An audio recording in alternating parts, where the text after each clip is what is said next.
Doing well tonight. I wanted to come on and just kind of chit chat with everybody. Been listening to a bunch of different channels talk about some of the things that are happening within relation to stacking and collecting, talking about silver coins and melting copper, uh, whether or not you can mark or melt cents or nickels or pennies or dimes, talking about the legality of the issue. What do people think about it? And I wanted to kind of come up and have a conversation with you guys and say, what are your thoughts? What do you guys and gals, what do you think about the fact that people are um, taking constitutional or junk silver and melting it because of the increased price of silver? Now, it's not just with silver. We're going to be asking, is it legal, yes or no, to melt silver coins within the US? And then I want to expand that. So I want to expand it to nickels, dimes, pennies, quarters. Is it legal to melt those things? If so, what are the circumstances? If not, what are the circumstances? And then what are some of the pros and cons of these people that are melting this 90 and 40% silver? And I want you guys to start thinking a little bit, I don't know, critical, right? Kind of question why people are doing this. Think of the good things about it, think of the bad things about it, and let's break down some of the crap that's out there. Because there's a lot of crap out there. There's a lot of stuff that people say, oh, it's a really good idea that they're breaking this down. It's a really good idea that they're selling this. From the numismatic end, that means there's going to be more money because there's going to be less of it. Yeah, it's kind of foolish because we don't know how much there's going to be. So it's not like we're going to know that what those numbers are. It's kind of dumb. So before we get into this, I want to be very interactive with chat. So I want to say hi to chat. Joe Lopez, what's going on? Hey, Invisible, hope you're doing well. Ground Fog, always one of the first people to thumbs up and like the chat. Thank you so much, Ground Fog, for being here. Chad Harding, can't sell junk silver, but bars do sell. Now, that's something that's really important. There's a lot of people that have been saying that junk silver right now isn't selling. And I say, sell it to me. Because, and I'll explain in a little bit why I think it's a better buy than buying normal silver, and why I think the numismatic aspect is going to be way better than selling melted silver from bars. Now, we talked about some of the other issues in another video that I did regarding cents, purely cents. Is it legal to melt copper pennies? And we'll get to that in just a second. I want to really focus on the 90% and the 40% silver. Kane's Coins, what's up? It is legal to burn $100 notes to keep warm when you're freezing to death. You know what? It is actually. They have a very short life, and as long as you're not defacing it or pounding it off of something else, it's not illegal to destroy money. We'll talk about that here in a little bit if you want to. But there's some things here that people really need to think about. I mean, it's just, folks, it's kind of one of these things where it's like, it sounds good when you say it, but if you really think about it, it's kind of dumbass. I mean, it's like, really? I mean, that's where you're going with this. So I'm going to ask you guys a couple coin related questions. And I'm going to let chat. I want you guys to answer, right? Um, you guys know me. I can talk and I can read stuff and I can spout stuff off. But true or false? Yes, no, doesn't matter which one. Is it legal to melt United States coinage? Is it legal? Okay. And that's going to be the first part of this because first off, we have to determine if what is happening is legal. Okay. That's the biggest part, right? So let's just talk about that. So in chat, make sure you're hitting the thumbs up. If you're new here and you want to listen to the conversation, you're feel free. You don't have to be subscribed to chat. But if you want to subscribe, please do so. I would appreciate it. I think constitutional silver should be not melted, should not be melted, excuse me, because it has history. But it is legal though. But is there a debate? So I don't know which side is correct. So Joe Lopez, no debate. It's a discussion. If we want to make it a debate and somebody wants to discuss this and you guys want to go back and forth and tell me why you think it's better to melt it than it is to keep it, by all means, that's cool. Constitutional, the historical aspect of constitutional silver or junk silver, we call it constitutional as a kind of a pet name, as a love of the country kind of thing. But it's 90% silver.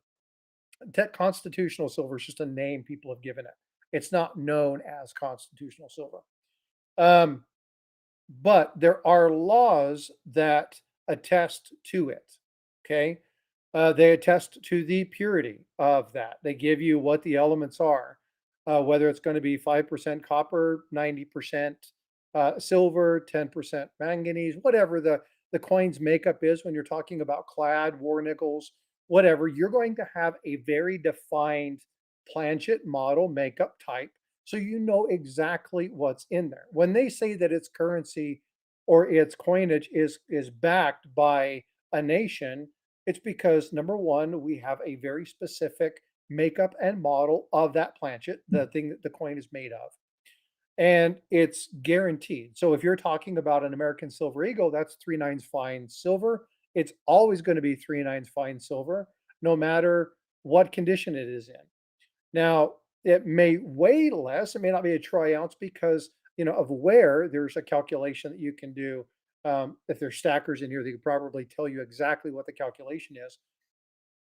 But there's a calculation you can calculate the wear, but it doesn't matter. It's still 99.9% pure silver. That's why it's government backed. This is why, in my opinion, I don't think we should be melting constitutional silver. I don't think we should be melting it. Number one, it's known. It's a known fact. It's government backed, and it will always hold as a monetary value. Even if our monetary system collapses, everybody knows what a dime is. Everybody knows what a war nickel is. Everybody knows what a quarter is. Everybody knows those coins. Everybody knows what a 90% half is or a 40% half is. They know the Lincoln, they know the Jefferson, they know the Rosie. They know these things. There's something that we know. There's an inherent knowledge in the United States about our coinage. Just like if you go to another country, they know their coinage. Even if the system collapsed, they still are familiar with it. That carries a lot of weight in a seriously bad situation, right? Kane's coins. So hold on just a sec. I just missed one. Neil Hunt. It is generally illegal to melt down pennies and nickels in the United States. You have that backwards. It is generally legal to melt down pennies and nickels in the United States. However, there are some exceptions. You need to change illegal to legal. If you're taking this from AI has it wrong. I'll give you the title and the code and what you need to look for. But it actually is. It's absolutely legal to melt down United States coins like nickels, quarters, halves. However, there are very specific rules that you need to be aware of in order for that to happen. So we're going to talk about why it is or why it isn't okay. So Neil, when you do that, just make sure you go back and look at that. You probably, if you copied and pasted, AI has it wrong, which is not uncommon. Don't trust your AI answers. We're going to go through the exact code. I'll tell you exactly what title, what code, where to look, and I'll even bring it up on the screen if you're interested in seeing that. But it is legal, absolutely legal. What you can't do is you can't make it into something that it's not. So you can't use it to defraud somebody. You can't use it for nefarious purposes or crooked purposes. You can't use it to fool people. Okay. If it's done for the sole purpose of profiting from the metal content. Okay. So that is extremely important. What Neil just said there. If it's done for the sole purpose of that, then it is illegal. Absolutely. That is one of those times where it is illegal. Kane, the thought of destroying any coin makes me feel queasy. Now, here's the real kicker, and I wish I had one sitting here, and I don't want to stand up and go grab one. I have metal pores. I have silver and copper pores. I even have a small little platinum pore that was done, and I like the artistry. I like the people that do these things. I like to support their channels and do stuff like that. So if they're going to melt silver, whether it be bullion or whether it be US coinage or whatever it is, and they're going to turn it into a beautiful piece of art, I'm all for that to an extent, right? It's like the people who make coin rings. How many people have seen those coin rings, right? Um, is this thing live? Yes, it is live. Stuart, thank you for being here. Appreciate it. Make sure you're hitting that thumbs up. Um, Coin rings, right? Hey, absolutely. And I know people that have taken fairly rare coin rings, fairly rare coins, Morgan dollars, uh, like, 92S, and they've made rings out of them because they want a really nice, valuable. I think it's insanity to do that, but I know that people have done that. Now, I don't have to like what they do. It's not up to me what you like is what you like. I mean, God, who the hell am I to cast judgment on something that you like? It's like, why would you cast judgment on me because I collect these things, right?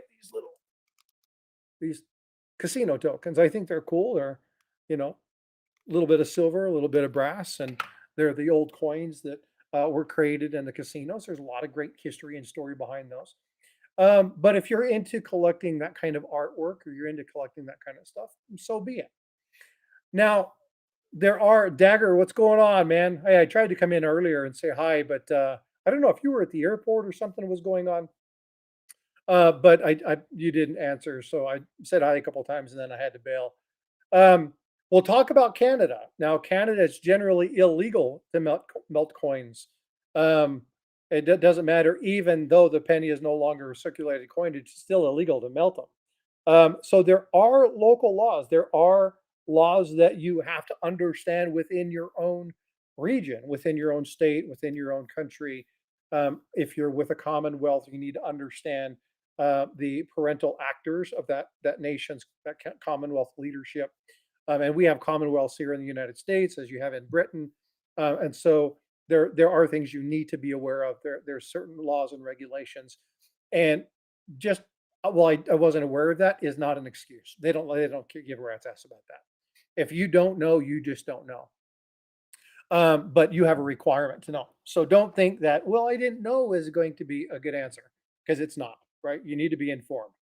Um, Stuart, I hope I said hi to you. What's going on? The Broke Stacker, what's going on, bro? Hope you're doing well.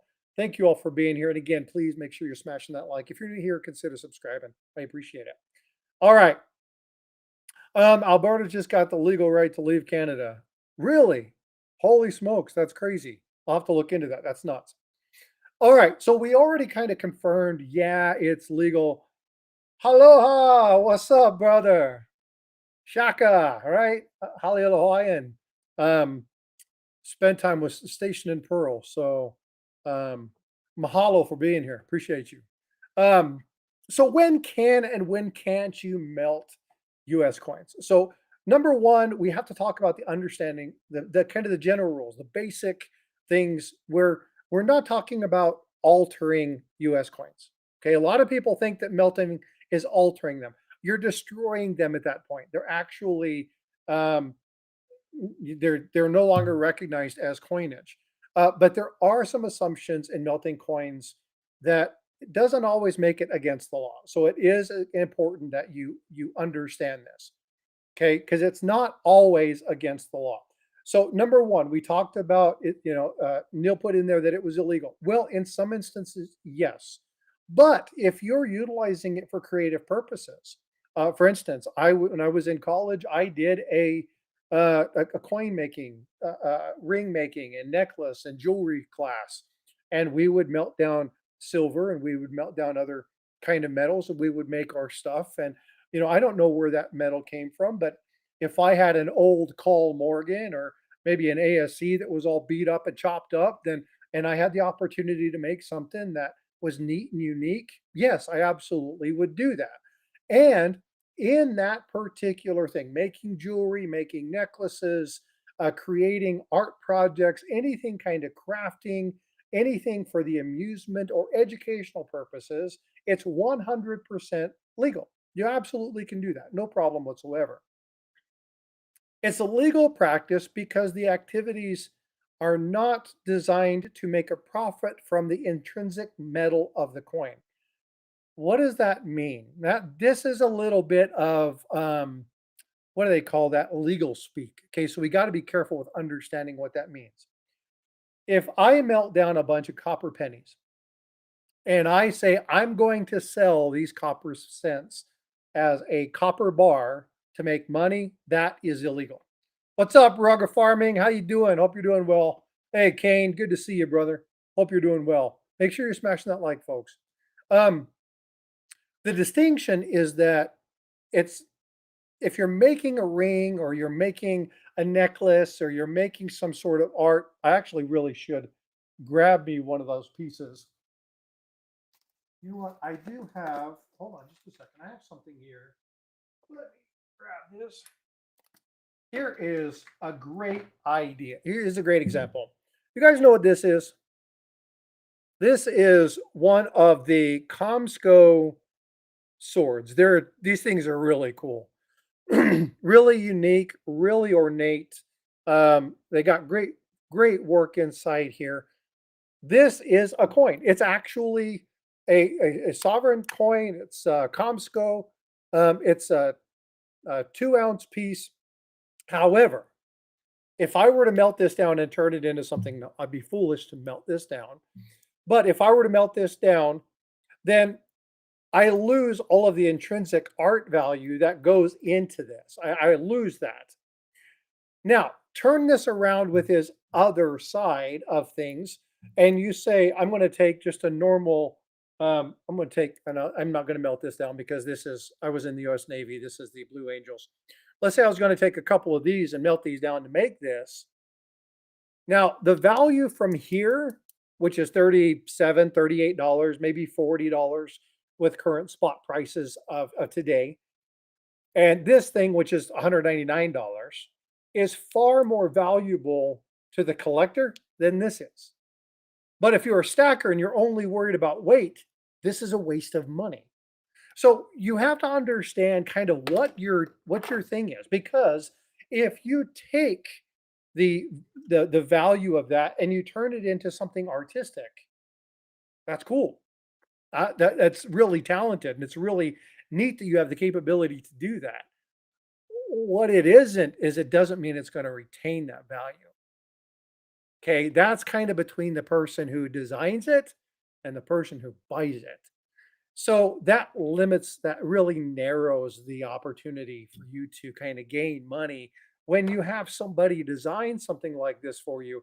Even though we've got friends, and I see, Kane and Neil and all these folks in here, and we all love Angry Warrior and Ringmaster Ray and Kevin Rose and some of these folks that are in our community, and they do amazing freaking work, man. They pour stuff all the time. They do some great work. And I'm going to pay them for their time because I appreciate that. But that's between me and them. There's nobody else that says that that my what I paid for a pour, what I paid for a piece, nobody's obligated to buy it for that. There's a really common thing that it's worth what you're willing to pay for. No, that's what you're willing to pay for. It doesn't mean that's what it's worth or what that value is. The value depends on the buyer a little bit, but it depends on the worth and the craftsmanship. There's a lot of stuff that goes into that. But it's worth, like this is 2 ounces of silver, it's worth 2 ounces of silver. Period. End of story. If this got melted down, it would be worth no more than that. That's all. So it's important to understand that distinction. Now, why do I say that? Well, because if we are doing something like quote unquote recycling, now I say recycling because we have to recycle metals. Metals have the capability to be used for other purposes. So let's say that, hey, what's up, Gray Scott? Good to see you, bud. Let's say that I am going to take a bunch of copper wire, for instance, and I'm going to throw in a bunch of copper pennies and I'm going to put it all together because I have a bigger project. Is that illegal? No, it's not illegal. You can throw the coins in there along with your other, as long as you're not putting it into a copper bar and selling the copper bar for its intrinsic metal value. Okay, remember that because that's when it's not okay. Okay, that's the big thing. The other thing is the age of the coin. Now, the age of the coin depending upon what happens, may not be in circulation anymore. Now, what does that have to do with anything? Well, there's this code, chapter 3182. We'll be talking about 5111 here in a little bit. And these are all the legal requirements. We'll get there in a little bit. Hey, what's up, Squatty? How you doing, bud? I called him Squatty. Scotty. Scotty Aquati. But I called you Squatty. Sorry about that, dude. Um, there are inherent values when you're melting it. And again, you can do that. But why is melting something that is no longer in circulation more prone to being okay? Well, the reason for that is that the Secretary of the Treasury, who actually is given legal authority to determine whether or not things can be melted or not, it's actually part of that code, and I'll give you a lot of detail about this here in just a few minutes. They actually have the right to say, um, we have a shortage. It's no longer okay to melt these. And they have that authority over the United States to say, we're going to put a stop on this. They'll take it to the mint, they'll take it up through the judicial branch, they'll take it through the executive branch, they'll make the call, they'll say, okay, we support that. And then now you can't melt those coins anymore. If you want to know about that, we had one of these in 2006, early 2007, lasted for a few months, happened December 2006, ended in April of 2007. And they put a stop, a kibosh on melting copper. Now, it was only for a few months and they were testing a couple different items, but they had the copper scare of 97 where copper prices started to rise and everybody was hoarding pennies. Everybody was hoarding pennies and they wanted to get rid of them. Well, the problem is that circulation fell really, really low. Okay, so circulation fell. What does that mean? Well, the amount of coins in circulation plummeted. That means there weren't very many left. So what does that mean for the United States Mint? It means they have to make more. And if you want, and I've got a graphic here. I'm going to try and bring it up. It's going to show up itty bitty. I'll try to make it a little bit bigger. But what I'll do at the end of this stream is I'll put all these pictures in my community page, and I'll post. There's 5 of them that give you some graphics, talk a little bit specifics about some of these things. But let me see if I can pull this up real fast. Screenshots allow. Okay, so I'm going to pull this up. This is going to be very small, but what this says is this talks about the cost associated with how much money it costs to produce a penny. Now, these are cost estimates from 2019, and we've heard a lot about this, right? We've heard a lot about this stuff in the recent media. Oh my God, the penny's going away in 2005. They quit buying blanks. No, it's not. 2026, the cent will see most likely its end. However, that hasn't been confirmed yet. We don't have any legislation that says that's going away yet. So all these people that say the penny's absolutely gone, they're wrong. We don't have the legislation. The group of people that are doing that, we don't have all that information yet, but it's coming. So, but why is this important? When you look at this, you'll see that it was 2 cents to make a penny in 2019 and 7 cents to make a nickel. Well, but hey, it's okay to melt these things. So why would they say it's not if the secretary says we need to stop? Well, because the secretary is the one who actually is going to make that determination, who's actually going to make that call and say, you know what? We got a little bit of a problem. I just noticed my camera's all wonky. Sorry about this. I haven't fixed that yet. We got a little bit of a problem. And the problem is we're going to be spending way more money to make new zinc coins than if we just tell people not to spend and not to blow the money, right? And so we've got to be very careful with that. And so they may make it illegal. Okay, I'm going to do this actually. Hopefully that hides it a little bit. Let me drop this down just a little bit so you can see this. Hopefully that's a little bit better. And you can still see chat down below because it doesn't matter if I get hidden or not. And let me do this. Let me take off this so that will actually You'll be able to see the chat a little bit better that way too. All right, so why is this an issue? Why is this a big deal? Well, I'm going to see if I can pull up this other graphic. Here we go. So there are various coin acts that have to happen, right? And so when we talk about coin acts and why things get to be um, uh, told, hey, we can't melt these anymore, there's because there's an event. There's something's going on. Something's happening. And in 1792 was the first time that this happened. Now, if you guys understand history, you guys watch some of the stuff that I've done, you'll see that I've talked about this actually quite a bit. And one of the issues with what happened in 1792 was that we were just, as a young nation, we were just creating coins. We were just coming out. We had just created the idea of what was happening with the mint. And the coins for the US, they just weren't known. There was more value in the silver than there was in the coin. And you're talking about half cents, you're talking about half deems, you're talking about some of these things. There just wasn't there. So they were melting it and they were trading it internationally. 1853 rolls around and they said, hold on, whoa, whoa, whoa, whoa, whoa. We need to quit allowing people to send the bullion overseas. You can't take our coins, melt it, and send it overseas. Oh, guess what? This is the number two reason why it's illegal to melt pennies. You cannot take, and this is crazy, okay? $5 in pennies, $25 in nickels. You cannot take that amount of money overseas with the intention of selling those coins for the bullion. Anything over that is uh, open to potential jail time, $10,000 in fines. They're like, no, no, no, no, no. You cannot take US currency, melt it down for the bullion value, and sell it overseas.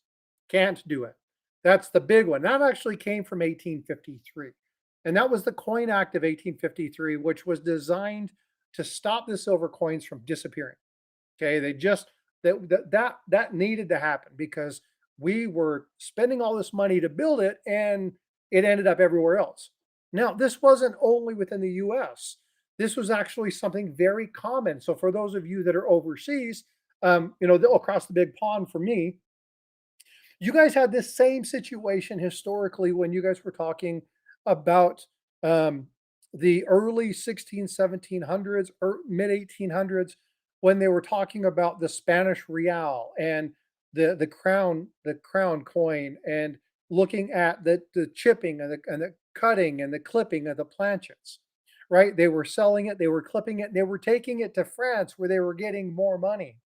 And so all of the crown's money was ending up being melted and sold in Portugal, Spain, France, Germany, other places across the globe. So that again, they had to change. They did a big reform. I think it was the Reform Act of 1792 or 1796. I get those dates wrong. So one of those, if you're from there and you know that better, please let me know. But if you look at these things, this is something that's happened across nations, right? So nations who are really trying to maintain their own stability financially don't want their money being melted and sent overseas. It just makes sense. And so this is obviously a number two of why it's not okay to melt coins. The last one goes back to 18 USC 331. Now, this is a specific code of information. This is a United States code, section 331. It is 18 USC. So this is the most critical and most severely prohibited. Okay. And I'm going to read you this exactly because I want to make sure that I have this exactly right from you. So I'm going to read this little piece that I have here again, just so you know exactly what it says. It is a crime to fraudulently alter, deface, mutilate, impair, diminish, falsify, scale, or lighten any US coin. Okay, so let's talk about this. What does that mean? Refinishing the coin, making it look like it's brand new, like they used to do with the old war cents, right? That's technically illegal. To falsify the coin. So we talk about this. You guys know that I can't stand counterfeiting and I can't stand the altering of coins. And I have a real mission to protect our community and protect coin collectors. from these ads that people scamming. I just dropped a video yesterday, talked about some stuff. I'm dropping something tomorrow, talking about this very big problem. It's actually illegal. It's fraudulent intent, right? To alter, deface for the purposes of saying that it's worth something else. If you're doing that, you're melting the coins down, you're doing that so that you can utilize that metal to create something else, you are defacing that coin. Okay. And defacing coinage is illegal in almost every country across the globe, especially where there's royalty. You can't deface coinage. Back in the old days, back in the 16, 1700s, you'd lose your head over it. It was actually a king's offense, and they would actually take you to the stocks, hang you, where they would remove the little ball on top of your shoulders for doing that. It was punishable by death. And so they took this very seriously, right? Again, you're talking about the monarch, you're talking about the king. In this particular case, we're talking about the presidents that have come before us. But again, you're still altering, mutilating the coin, something for profit. Okay. Now, the intention here is again designed to deceive or cheat. Okay. Trying to make a coin to be a higher denomination than it is. For instance, if you go look at one of the shorts that I did, somebody took a quarter and made it a $25 piece. It's horrible. Oh my God, it doesn't even look real. It's absolutely phenomenal. But that is a fraudulent intent. Even as a fake piece, there's still fraudulent intent involved because they're trying to sell it as such. Now, obviously, many of these things are coming from foreign actors. But again, that stuff's illegal. You can't do it. So if you're melting it with a fraudulent intent, it's absolutely illegal to melt any kind of coinage. Doesn't matter if it's silver, especially gold. Gold has special rules associated with it, but silver or US circulating coinage. Okay, so those are the biggest ones. The biggest key here is the fraudulent intent. Okay, and that is some of the examples. They include to make a coin attempt to be higher denomination, removing metal from the coin, still trying to pass it as legitimate, clipping, things like that, right? We have stuff like that. Removing a mint mark to make it more valuable. That is removing metal, right? Those things are illegal. Trying to pass an altered coin as legitimate currency or creating counterfeit coins. All of that is a part of why you are not allowed to melt coins. So if your intent to melt a coin is that, then it is illegal and it should make sense, right? So if you want to know more about that, it's 18 USC code, section 331, and it gives you all the information on the fraudulent intent. Now, let's talk about some of the applicable laws. Now, if we want to talk about the penny, now there was somebody in chat, and I apologize, I wasn't looking at chat for just a moment because I was trying to read something. Let's go. Makes no sense to me. Yeah, exactly. So let's talk about the penny. So the penny in particular has had a lot of questions regarding, is it okay to melt a penny? Doesn't matter if it's copper, it doesn't matter if it's zinc. Is it okay to melt a penny? And the answer, yes, it actually is. It is okay as long as you don't try to directly profit from that metal content. That is the general rule. Okay. If you want to know the rule for that, 31 CFR Part 82, it's right at the top, Section B. And again, this is part of 18 USC 331. Okay. They're all part of the same stuff. They're all part of the same laws. Now, what about 5 cents, 5-cent pieces, right? Nickels. Is it okay to melt those? Absolutely. Now, there's a little bit of a nuance with nickels. Nickels are a little bit weird. And can anybody in chat tell me why nickels are weird? Matter of fact, I got a penny here. It actually has a DDO, and I've got a couple of them here. It's a double die obverse. They've come from copper coins. If somebody can tell me, you can Google it. You probably won't get it if you Google it. But can anybody tell me why nickels are a little bit different? Why do they have a little bit different rule to them? If you can tell me why nickels stand out, then I have a one of these two. They're double dies 2001s. and I'll send one of these off to you. I'll have you send me information via my email. So we'll give it just a second and see if anybody can figure that out. Um, Gulak moly, smelters melt US 90 silver coins every day, even though I misunderstood why. Or I never understood why. US silver coins are known for their quality all over the world. Melt them down, silver. Yes. Okay. So we're going to get to that. So G-Lock, I want you to stick around for just a second. I'm going to get to that because there's another thing about what you just said that's extremely important. And the reason why two major stackers in our community, big channels, got it wrong. And the reason they got it wrong, we're going to talk about that here in just a second. We've got people that do numismatics that have been interviewed by some of these big channels, and they got it wrong. They gave the wrong information, and I'm going to explain why that is. Because nobody likes them, Stuart says. Great Scott says they're toxic. You do have to be careful with the metals. You do have to be careful with that. You want to make sure there's proper respiration. There actually are laws when it comes to smelting that you need to take into consideration depending upon the volume. There are some pollutant laws that you have to pay attention to. A lot of people don't know about that, and usually you're dealing in such small amounts, not a big deal. JCT, good day. I hope you're doing well. Thank you for coming in. Hope you're enjoying the conversation. If you are, folks, and you're not a subscriber, please subscribe, but definitely hit that thumbs up for me. All right.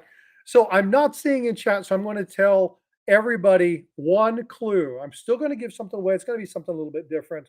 I'm not going to give a variety away. I'll give away, you know what? I'll give away a proof. I'll give away a proof Lincoln cent. Let me find a good year, and we'll put one in here, and I'll give away. Oh, let's see. Actually, you know what? Maybe I'll give away. I got a really beautiful large date, 1960.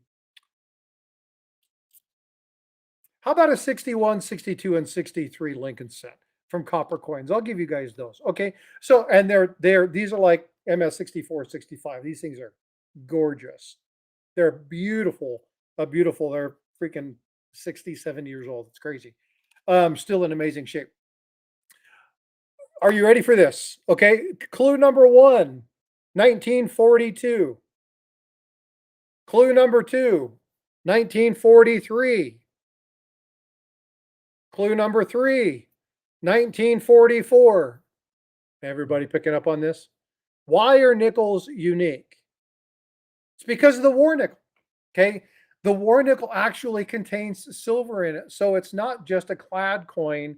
It's not a pure silver coin. It actually meets in that little area there and actually doesn't, yeah, exactly. War nickels, right? They don't fall under the same thing, but the general rule is the same. Still located 31 CFR Part 82 and 18 USC Section 331.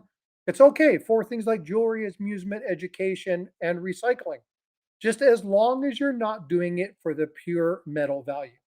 That's the big thing. Now, let me tell you that you'll get way more money, in my opinion, from the silver war nickel than you'll get from the silver value. Okay. And this is where I told Glumach, yeah, 35%, right? So G-Lock, that's exactly where I want to go next. Your comment was spot on. Okay, spot on. And that is that there is an inherent value that comes from junk silver or constitutional silver. Okay.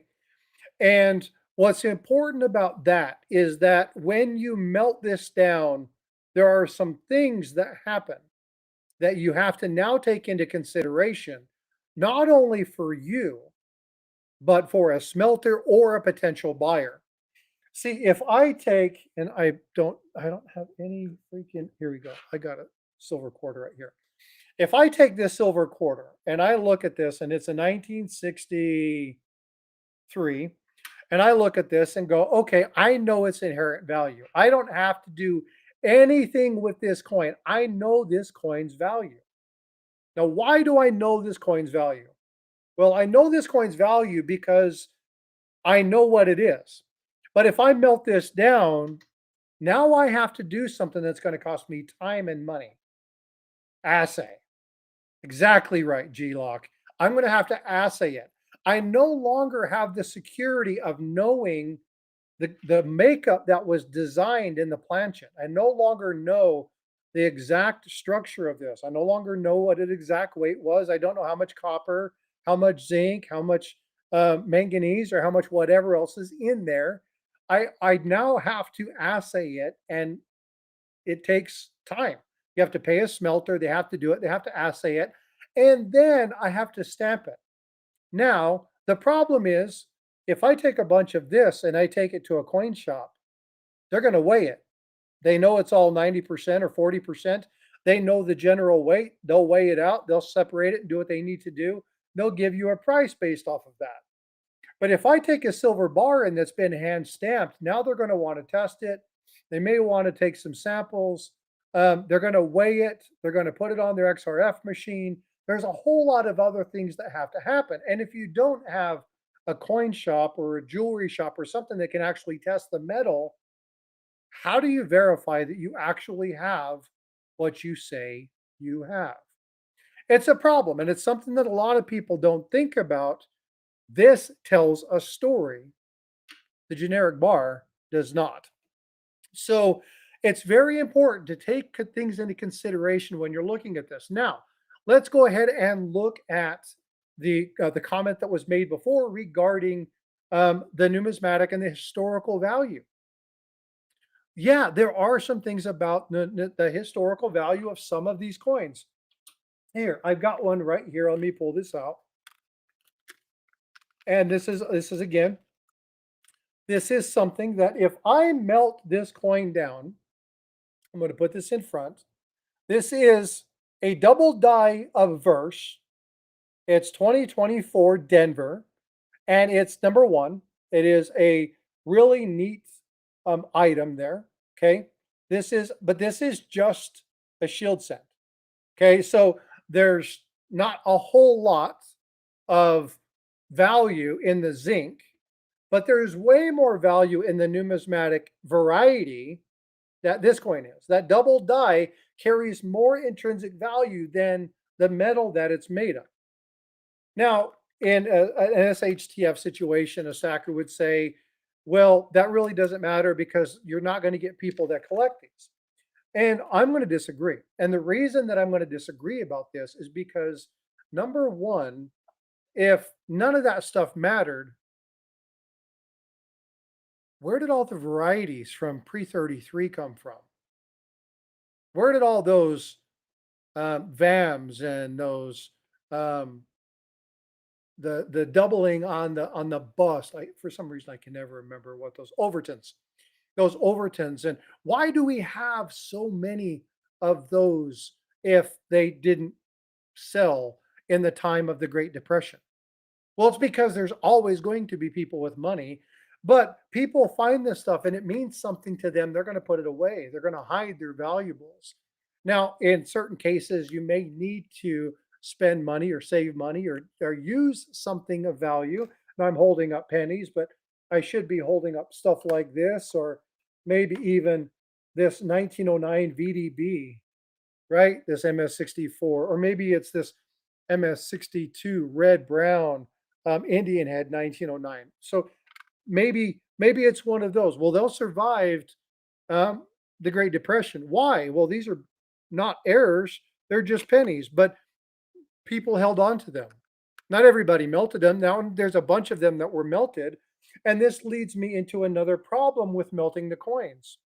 One of the people that I heard recently said, "Oh man, you want to melt them? More power to you. That just means that those coins are going to be worth more money for me." And the problem is that was kind of foolish. And why was it foolish? Well, number one, you don't know how many there are. See, the consensus reports for most of these coins are guesses. We have no idea. We don't know how many coins have been melted. We don't know how many coins are still in circulation. We have estimated guesses. But when you look at something like the Pittman Act, the $270 million, in fact, if you took all the coins, the silver coins that were melted in that time frame, and you stretched them across the globe, it would be 6,400 miles worth of $1 coins, coins of this size. Okay, 6,400 miles. That much copper was melted, or excuse me, silver was melted during the Pittman Act. But here's a question: do we really know what mint marks there were? What's up, 9 for 9? How you doing? Hey, make sure you're smashing that like. And again, if you're liking this conversation, consider subscribing. It's free to you and to help. To refine, well, here's the problem. How do we know what the mintages of these are? We don't. We don't know how many of these coins actually exist. We don't know how many of these coins were relieved. We don't know how many of these coins have been melted. So the estimates that we have out there may be way off. People take these coins like this and they talk about the population that happens, and that population, well, there's 250 of these graded. We don't actually know that that's the case. That's an estimate based off of the number that they have given. But this one coin, this particular coin, could have been graded 8 times, 10 times, 20 times, hoping for that 65, right? Or hoping that they would get a red designation instead of red brown. So we actually don't know how many of these coins are in existence. So to say, well, melt them down, it's okay, they'll just mean more. They won't, because if we have a mass melting, we won't know how many of the coins are out there to exist. So we won't have any way to judge the rarity or the scarcity of a coin. We just don't, unless we have some sort of documented evidence that somebody melted, 250,000, Morgan dollars of a very specific year. We won't know that that mintage had dropped and plummeted through the floor. There's no way for us to know that. And so to say something like that's a little bit foolish. It doesn't quite. They don't understand the process, and they don't understand the difference between the potential rarity and just not having a clue of how many are out there actually in circulation. Bart Cubbins, what's up, brother? How you doing? I hope you're doing well. Thank you for sharing your knowledge. Hey, you know what? I like to share information. Um, I like to I like to just chat with you guys and talk about what's going on. And as I hear people who are in some cases way smarter than me, given great information, I want to make sure that we utilize this across multiple platforms to share information, like Jack Young, right? Counterfeiting and stuff like that, making sure we really understand how to protect ourselves. But when people make mistakes like this and saying, hey, if we melt these things down, it's just going to mean more money for us on the numismatic side. We don't know the answer is going to be yes to that. Just like when they end the penny, it doesn't mean that the prices of the pennies are going to go up. That anybody who says that is stipulating. They don't know that the value of these are going to go up. We look at what happened in Canada. The prices of their coins didn't go through the roof. There wasn't a gigantic skyscraper of value all of a sudden on copper coins. It just didn't happen. It just something wasn't there. Um, Now, when we look at a couple other things, now there are some issues where it's very clear. No ifs, ands, or buts. Dimes, quarters, half dollars, and dollars. Okay. Okay. Okay. Okay. Okay. Across the board, there's not a problem. As long as you do that third item that's on that list, the one that I read you, and that is fraudulent intent. As long as you have no fraudulent intent, any clad coin is okay to be destroyed. You can make rings out of it, you can make art out of it, you can tile a floor out of it, you can put it on a table, you can lacquer the hell out of it, do whatever you want. As long as you're not altering it to try to make the value higher, as long as you're not defacing it, trying to pass it off as something that it's not, as long as you're not trying to add mint marks or trying to create a counterfeit or an altered coin, you're good. You're fine with that. But it's very important that you do understand the basic tenet of what you can and can't do. I just want to make sure we're dispelling any myths here. Now, we've talked a little bit about what you can and can't do. And I don't know about you all. Do you guys want to know more of the history? I talked very briefly about 1853 and the fact about the legality of things across international. Do you want to know more about some of the issues with the international aspect of things? We are close. I mean, good grief. We have Canada, we have Mexico. So what happens? Can you melt a Canadian coin without issue in the United States? Can you melt a coin in from Britain in the United States without there being any kind of legal repercussion? And the answer is it really depends. It depends on the coin. It depends on if it's ancient. There are definitely rules for ancient coins that are different than what we call the modern era coins. So you do have to understand that country's laws. But usually, when we're talking about a country circulating coinage, it only generally applies within their borders. So, example, I get a Canadian coin. It falls under U.S. law at that point because it's no longer governed by the U.S. Canada requirements. There, it's still illegal to melt in Canada, but I'm in the U.S., so I'm under U.S. jurisdiction. So, is it okay for me to melt that coin? I probably shouldn't do it, but I'm going to do it because I'm going to melt it with the other ones in order to make that really neat metal sculpture that I was wanting to make. Right? It's okay.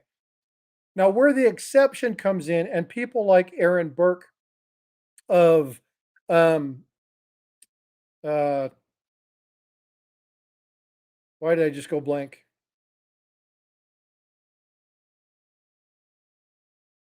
Oh man, I just went blank. What's the name of the Harlan J. Burke? Get a little bit of my apple juice. Harlan J. Burke, really big numismatic store. This coin store is amazing. Um, Harlan Burke, the father, Aaron Burke is the son, along with his sister. They all are freaking brilliant. Um, it's a 1 a.m. moment, 9 for 9. My day started at 4 o'clock this morning, yesterday morning. But yes, kind of a senior moment too. He's the one that you really want to talk to when it comes to ancient coins. That family is amazing when it comes to that. But when you're talking about Greek coins, when you're talking about coins like, is it illegal to have certain coins from Puerto Rico or maybe from Cuba, right? Or can you have certain Roman coins? Are there certain Peruvian coins or things like that from ancient times? There are coins with providence. There are coins that are illegal, even in the United States. They are technically the owner, the ownership of that country, unless you have the providence of those, and you have to have that. You have to have that documented. It's got to be very clear. The authenticity is there. So there are some rarities that you're still going to be bound by the legal ramifications because there's both national and international laws regarding the selling and the possession of antiquities. So you need to understand exactly what it is you're looking at. But when you're talking circulating coinage from the modern era, normally it's going to be okay. Again, as long as you don't fall into that other item. Oh, see, Stacker, what's going on, brother? Hope you're doing well. Thank you all for being here. Appreciate it. Freaking awesome. Better check them with a magnet first. I keep a magnet right here at all times. Every silver coin that comes through does this. But I just did a video on this, and actually, the Anti Counterfeiting Education Foundation, the ACEF, has allowed me to take some of their content and to make videos. So, a huge shout out to the ACEF and Jack Young and those folks. Um, but counterfeiters are getting smart.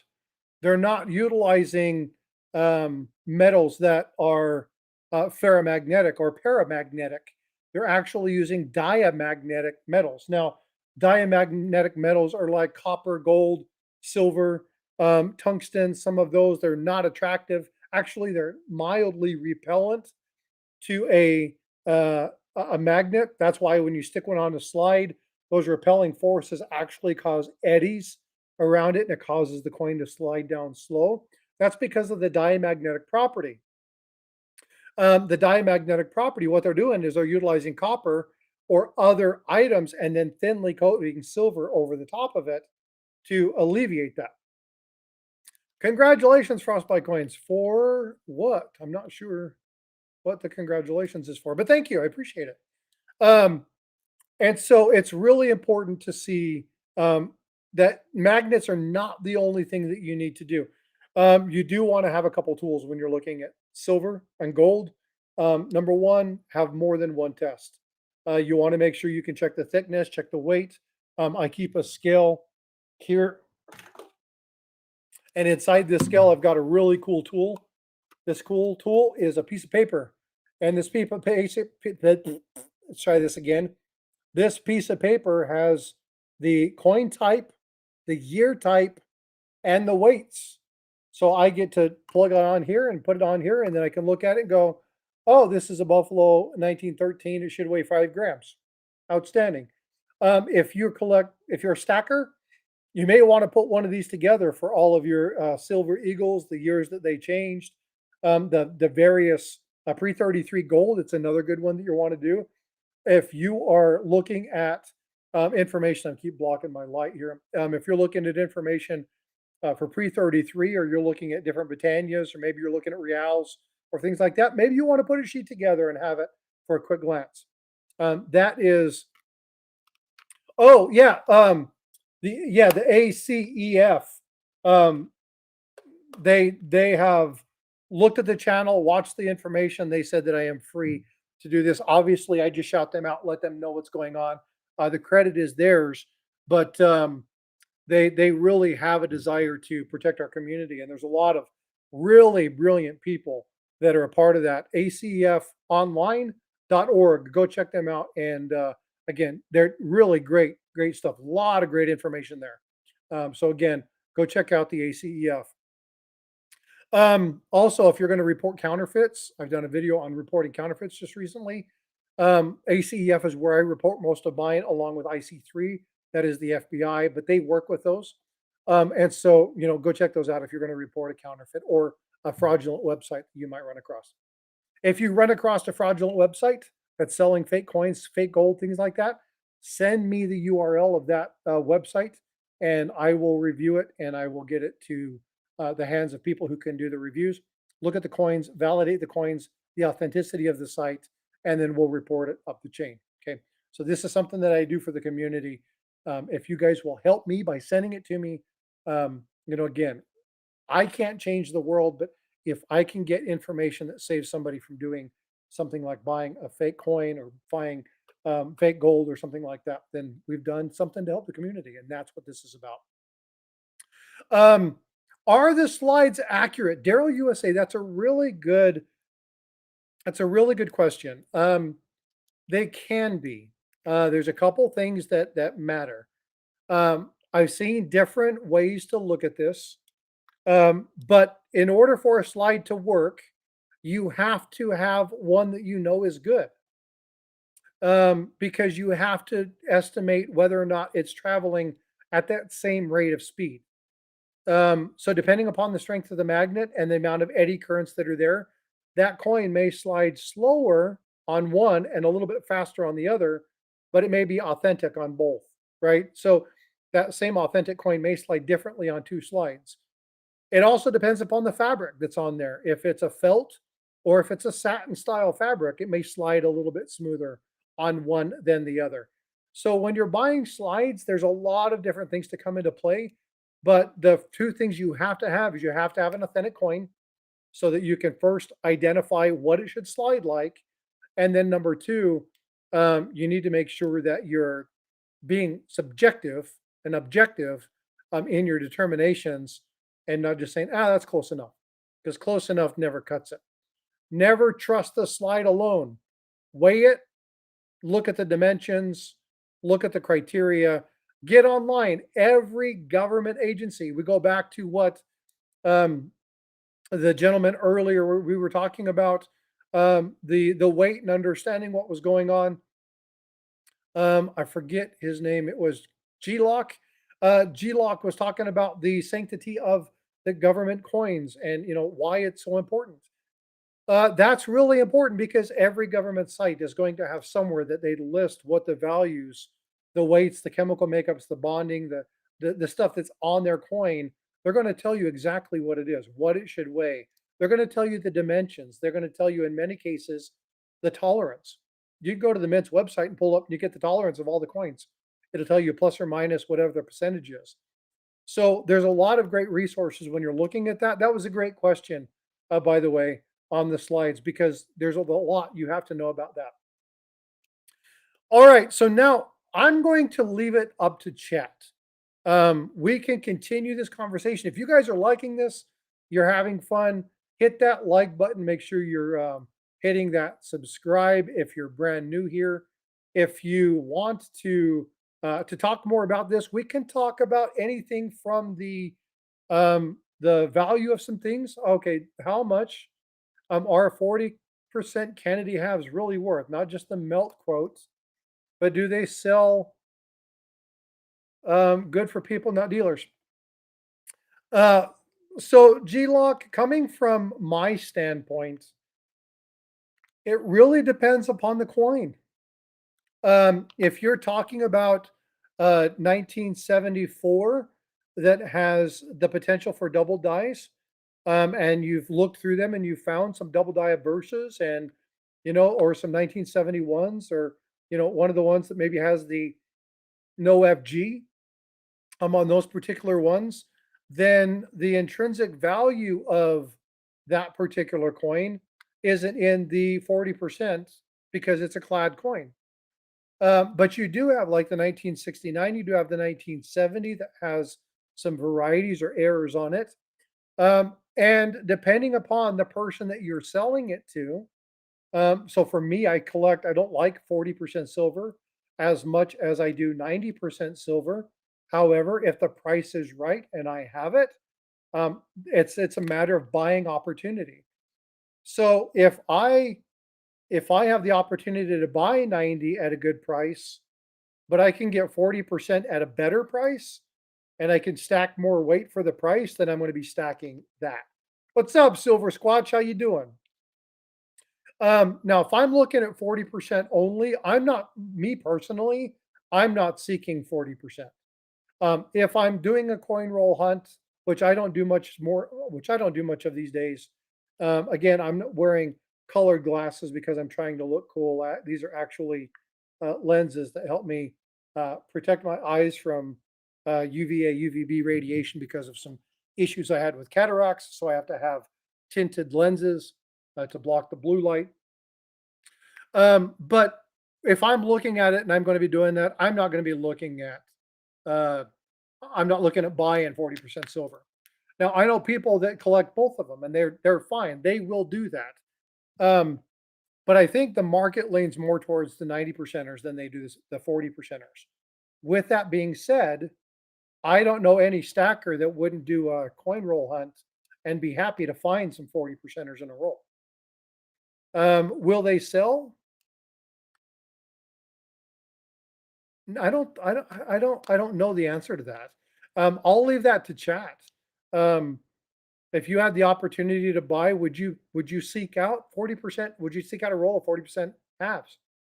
Um, Me personally, I wouldn't do it. It's not something I would do. Um, but I have other tastes. If I'm going to be stacking, yeah, yeah, looking cool is only a bonus. Well, I've got a long way to go before that happens with me. 9 for 9. Um, yeah, so that's kind of where I'm leaning, Great Scott. Can you get more for them? If you're a variety or an error collector, probably, right? If you know what you're looking for and you can cherry pick that thing and you can find that, then 40% is a good place to do it. Because I don't think there's a huge market for it just because. Now, with that being said, you'd probably need to talk to a more of a purebred stacker more than a numismatist because I'm looking for varieties and errors. Um, yeah, again, that's more of a stacking, more of a business question for somebody that would do that. I'm not. I just I don't see spending. If I'm going to spend, I guess it also comes down to premium, right? I don't mind. spending a little premium if it's something I'm wanting to collect.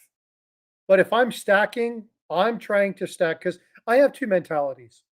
Okay. I have the stacking collector mentality, which is I'm going to stack precious metals and I'm going to collect precious metals. But I also have the purebred stacker in me that says if I'm stacking for weight, I am looking for weight. I am looking for the good deals. I am looking for assayed silver, stuff that I'm not going to have to prove later on. And that's what's going in my stack. And I don't do that a lot.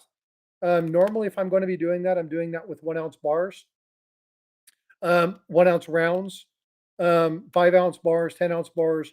Usually, I don't buy anything bigger than 10 ounce bars, just because for me it's a cost thing. I don't have the money to be dropping much more than that every month or so.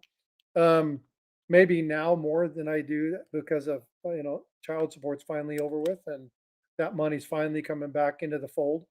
Um, and so maybe now I might shift that a little bit. But if I'm going to be buying gold, I'm going to hold for a couple months and I'm going to be buying a 1/4 ounce instead of a 10th ounce. I'm not spending money on grams. Premiums are too high. Even as a collector, unless there's something really cool on the gram, I ain't spending money on it. The premiums are too high.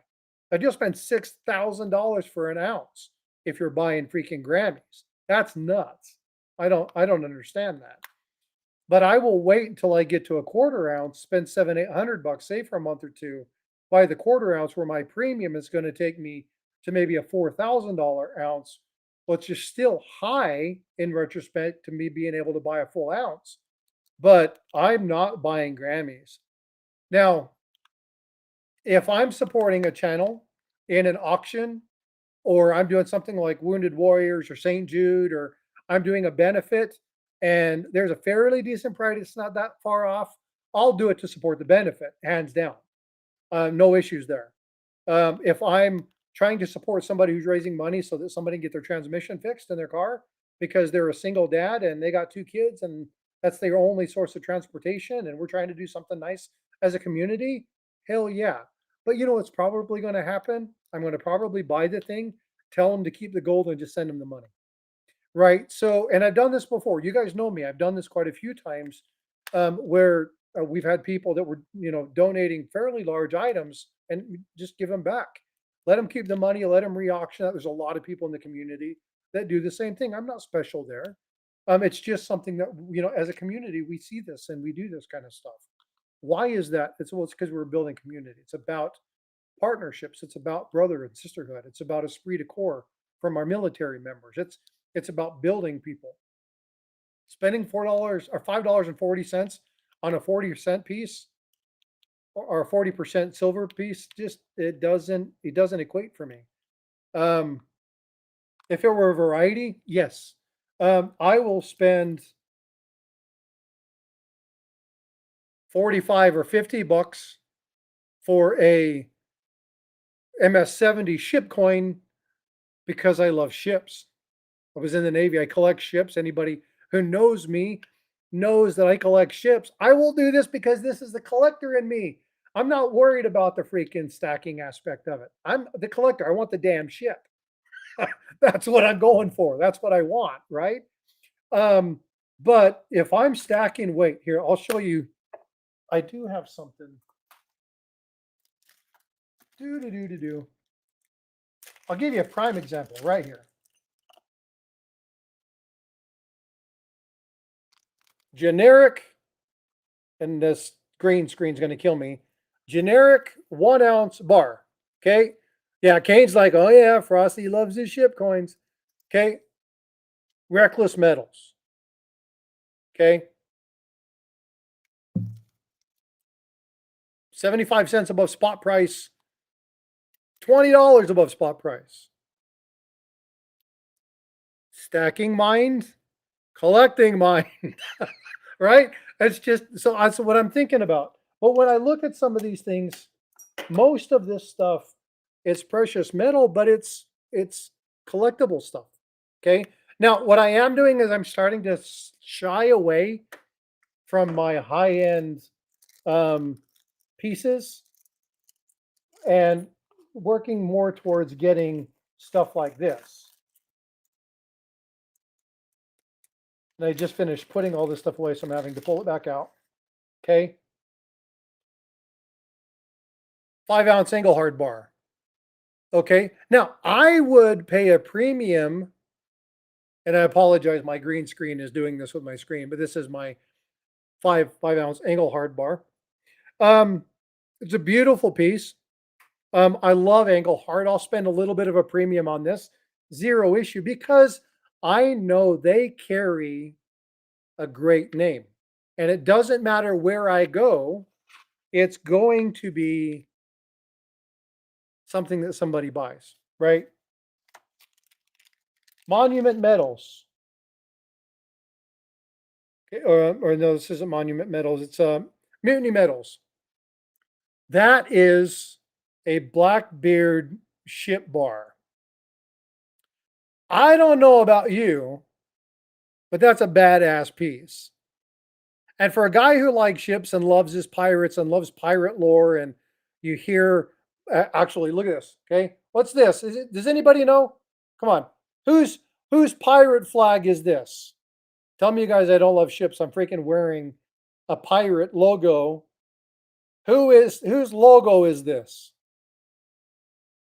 Okay, so I love my ship stuffs. Okay, yeah, sick bar, right? Absolutely cool. Well, I paid a little bit of a premium over this because it was something that I absolutely like, but the price was actually really good in retrospect to other 5-ounce bars that are nowhere near as nice as this.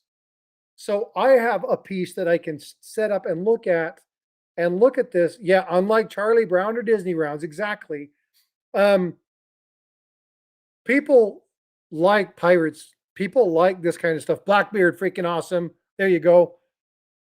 Now, William Bonney, little bit different because of this. And there were 3 hearts. They're a little bit different flags, but both of those are right, Kane. But yeah, it's Blackbeard. But just an absolutely amazing bar. Now, I don't mind spending premiums for that. Now, I know that you were asking specifically about the 40% silver. No, it doesn't make sense to me. It just, that, to stack it doesn't make sense. It just doesn't matter. William Teach. Um, so yeah, no. Now, 90%, yes, it makes more sense to me. Now, here's something that I will do over 90% because I can get it at a better price and fewer people do it. I would much rather go and get the Canadian 80% silver because you can get a lot more of it at a way better price. So you can stack heavier for less money, right? When the dollars goes bust, all that will sell will be bullion, not pirate ounces. Um, so to most degree, G-Lock, you're absolutely right. Right. And this is, I'm going to step away for just a sec. I'm going to grab something. I'm not going anywhere. I just want to show you one of my silver pours. I'm still going to talk, so hold on just a minute.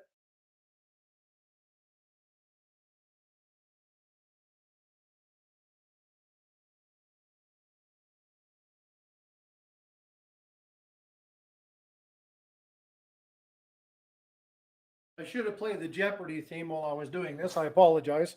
I normally don't walk away from my camera when I'm doing this because people leave. Copper melted down, just like the conversation that we're talking in, melted down for an artistic piece. Okay. This is 3.7 ounces of copper.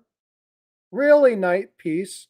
I will never see the premium or the artistic premium that I paid on this. I will never see that back. 100% that is a accurate statement, G-Lock. Never, ever, ever will I see the premium back. You want to know one where I'm going to lose even more money? This one. That is the Jolly Roger, yes. Okay. This one. This is an 11-ounce Stormtrooper created by Ringmaster Ray. I will never see the premium from this piece ever should I have to sell it in an SHTF situation or a situation in which our US economy or the dollar crashes. However, there are going to be people with money, and in a bartering situation, there might be somebody that trades me something of extreme value in relation to me providing for my family because of the design more than the silver. Because there are some people that absolutely love certain things and collect. And because of that collection mentality, there are people who will trade different stuff of less inherent value to them. So in some cases, you actually have the opportunity when you have neat stuff like this, people who collect ships who might actually trade you a little bit more for it. But if I take this to a bullion shop or I take this to a coin shop and I say, you know, what's it going to be? They're going to look up spot price and they're going to say, we're going to give you, you know, a dollar over spot or 50 cents over spot or maybe even 10 cents under spot or whatever that might be. You're absolutely right. You're not guaranteed to get the premium back. You're not guaranteed to get the premium back on any silver coin. This is why I think, oh, Charlie, thank you so much. I appreciate it. Okay, so now I'm going to step away one more time. Don't leave. I'm going to go grab something else. If that won you over, you may love this next piece. Hold on a minute. I'll be right back.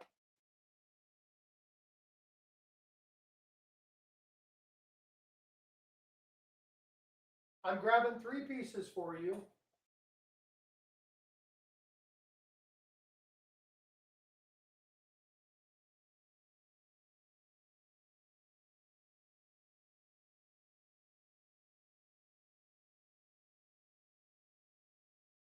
Okay, so we have a Star Wars fan. So I brought a couple pieces over. I should have grabbed these, but I had no idea I was going to be doing this. So I appreciate you letting me walk away for a minute. Thank you guys for not leaving. Please do me a favor. Make sure you're smashing that like. All right. So we got a massive Star Wars fan. Okay. So check this out. This is a 15-ounce copper Millennium Falcon. This thing is a mammoth. This is the way. Love the Mandalorian. Right. So, and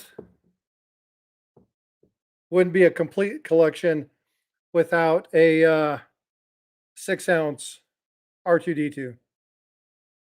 Now, these are copper. These were poured by a couple different people. But again, I'm never going to see the inherent value in these ever again, right? I'm not the money that I paid for these, I'm not going to get these back in. And, you know, these are kind of dull and dingy. And every once in a while, I get the hankering and I'll come across and I will, you know, polish them up and do something cool. But do we have any Harry Potter fans in the house? I hope we have a couple Harry Potter. Kessel run in less than 12 parsecs. 13, that's 12. If I have any Harry Potter fans, you're going to die with this one. You ready? Look at this. It's so big it barely fits in the screen. This is Voldemort's wand. What's up, JJ? How you doing, buddy? This is almost 12 ounces of silver, and it's got a 2.5 ounce or 2.5 carat garnet for the eye. This is Voldemort's wand. It's an exact replica. It's actually taken from an impression of an actual one, and this was done by Ringmaster Ray. This is one of my favorite uh, pours. Now, and again, you know, we talk about, you know, you're never going to see the premium back on these. No, I will never see the amount of money that I paid for this, but I knew that when I purchased it. I purchased this because the craftsmanship was amazing. And not only was the craftsmanship amazing, I got to support a friend. I got to support something that a friend did. I got to, come alongside somebody and support their hobby and be a part of something that they enjoyed. Oh, by the way, I bought my stormtrooper a new toy. Okay, and the stormtrooper is going to be a little bit whatever, but he now has his own little private rocket launcher. Oh, check it out. This is for my little stormtrooper. So now he can carry his little. I got accessories. Um, Now the other thing that collecting stuff like this, yeah, amazing craftsmanship and great people. We talk about Ringmaster Ray and Kevin Rose and Angry Warrior. Angry's done some amazing pours. He given me the best ship thing I've ever seen in my entire life. But this hobby has also connected me with people that I never would have seen anywhere else. And we're talking about melting silver and gold, and this is a silver staff. Now, I know for a fact that this was made from Morgan dollars. I know this was made from Morgan dollars because I sent them 5 Cole Morgan dollars to pay for this. And this is a staff. It's absolutely fabulous. The details on this dragon head are absolutely amazing. Um, and so, yes, the amount of money that I spent to have this done, and I'll never see that. I paid 6 ounces for a 3 ounce pour, or 6 ounces for a 2.5 ounce pour. Um, yeah, I'll never see that back. And if I'm a stacker, people are going, "Oh my God, that's foolish."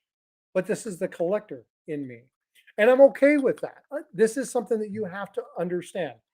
If I'm stacking or I'm putting stuff away for my family, whether it be my 401k, whether it be investing in stocks and bonds, mutual funds, whether it be crypto, whether it be in bullion, the actual tangible silver and gold, I have a different approach because that is about hedging my wealth instead of collecting, right? This is just collecting. Now, some of this stuff will help me maintain an aspect of wealth. There's a level of wealth that is here. There's a lot of money sitting right here. Um, and I can realize some of that back in a situation that I run into. But these are going to be some of the last pieces I sell because I enjoy what that is. Um, and so, why did I go down this massive, massive freaking thing when we were talking about 40% silver? It's because you have to collect and you have to stack what you want. If you're not, this is a hobby, right? None of us are getting paid, well, unless you have a shop. None of us are getting paid to collect or to stack. We're utilizing it to offset our wealth and to make sure that in case SHTF or some sort of financial hardship occurs, like we talk about Tiger having extremely bad sepsis in his leg and having to be without work for some period of time, having to sell portions of his stack in order to pay his bills and survive. Um, yeah, in that regard, that's a pretty textbook definition to SHTF. I mean the crap hit the fan in that one. He almost died. I'm not selling my collectibles for that. I'm selling the stackable items that I've done specifically for that. 40% silver is not going to be my go-to for that. It's going to be 9995 silver in 5 ounce, 10 ounce, or in silver rounds or bars. Now, we listened to Silver Pros. That was Yankee Stacker and Silver Dragons. And they were talking about the other day, and Silver Dragons was asking Yankee the same very same question. And I was giving him a hard time in chat, and I was saying bars, bars, bars, bars, bars. I know Yankee loves rounds. He'll only do rounds because they are very coinish, right? And that's what they do. Um, but I wanted to say that, oh, G Lock, I know you're not against art. Um, I understand you are you are looking at wealth preservation. I fully understand that. But the reason that number one, I'm bringing you up because you asked a poignant question. You've provided great content. So I'm calling you out because of something very good that you've done for the communication that we've had tonight. So first off, please, thank you for that. I'm not chastising you. Um, Now, when I'm looking at, so you're talking about MS-66 Morgans, you wouldn't be able to sell them if I needed money in a crash. That isn't entirely true. Okay. Now, why is that? What happens is, and this is where a lot of stackers get this wrong. It's not that you can't sell them, and you said sell them instantly. When you have stuff like that, you have to have a network of people you know that will buy that stuff in that instance.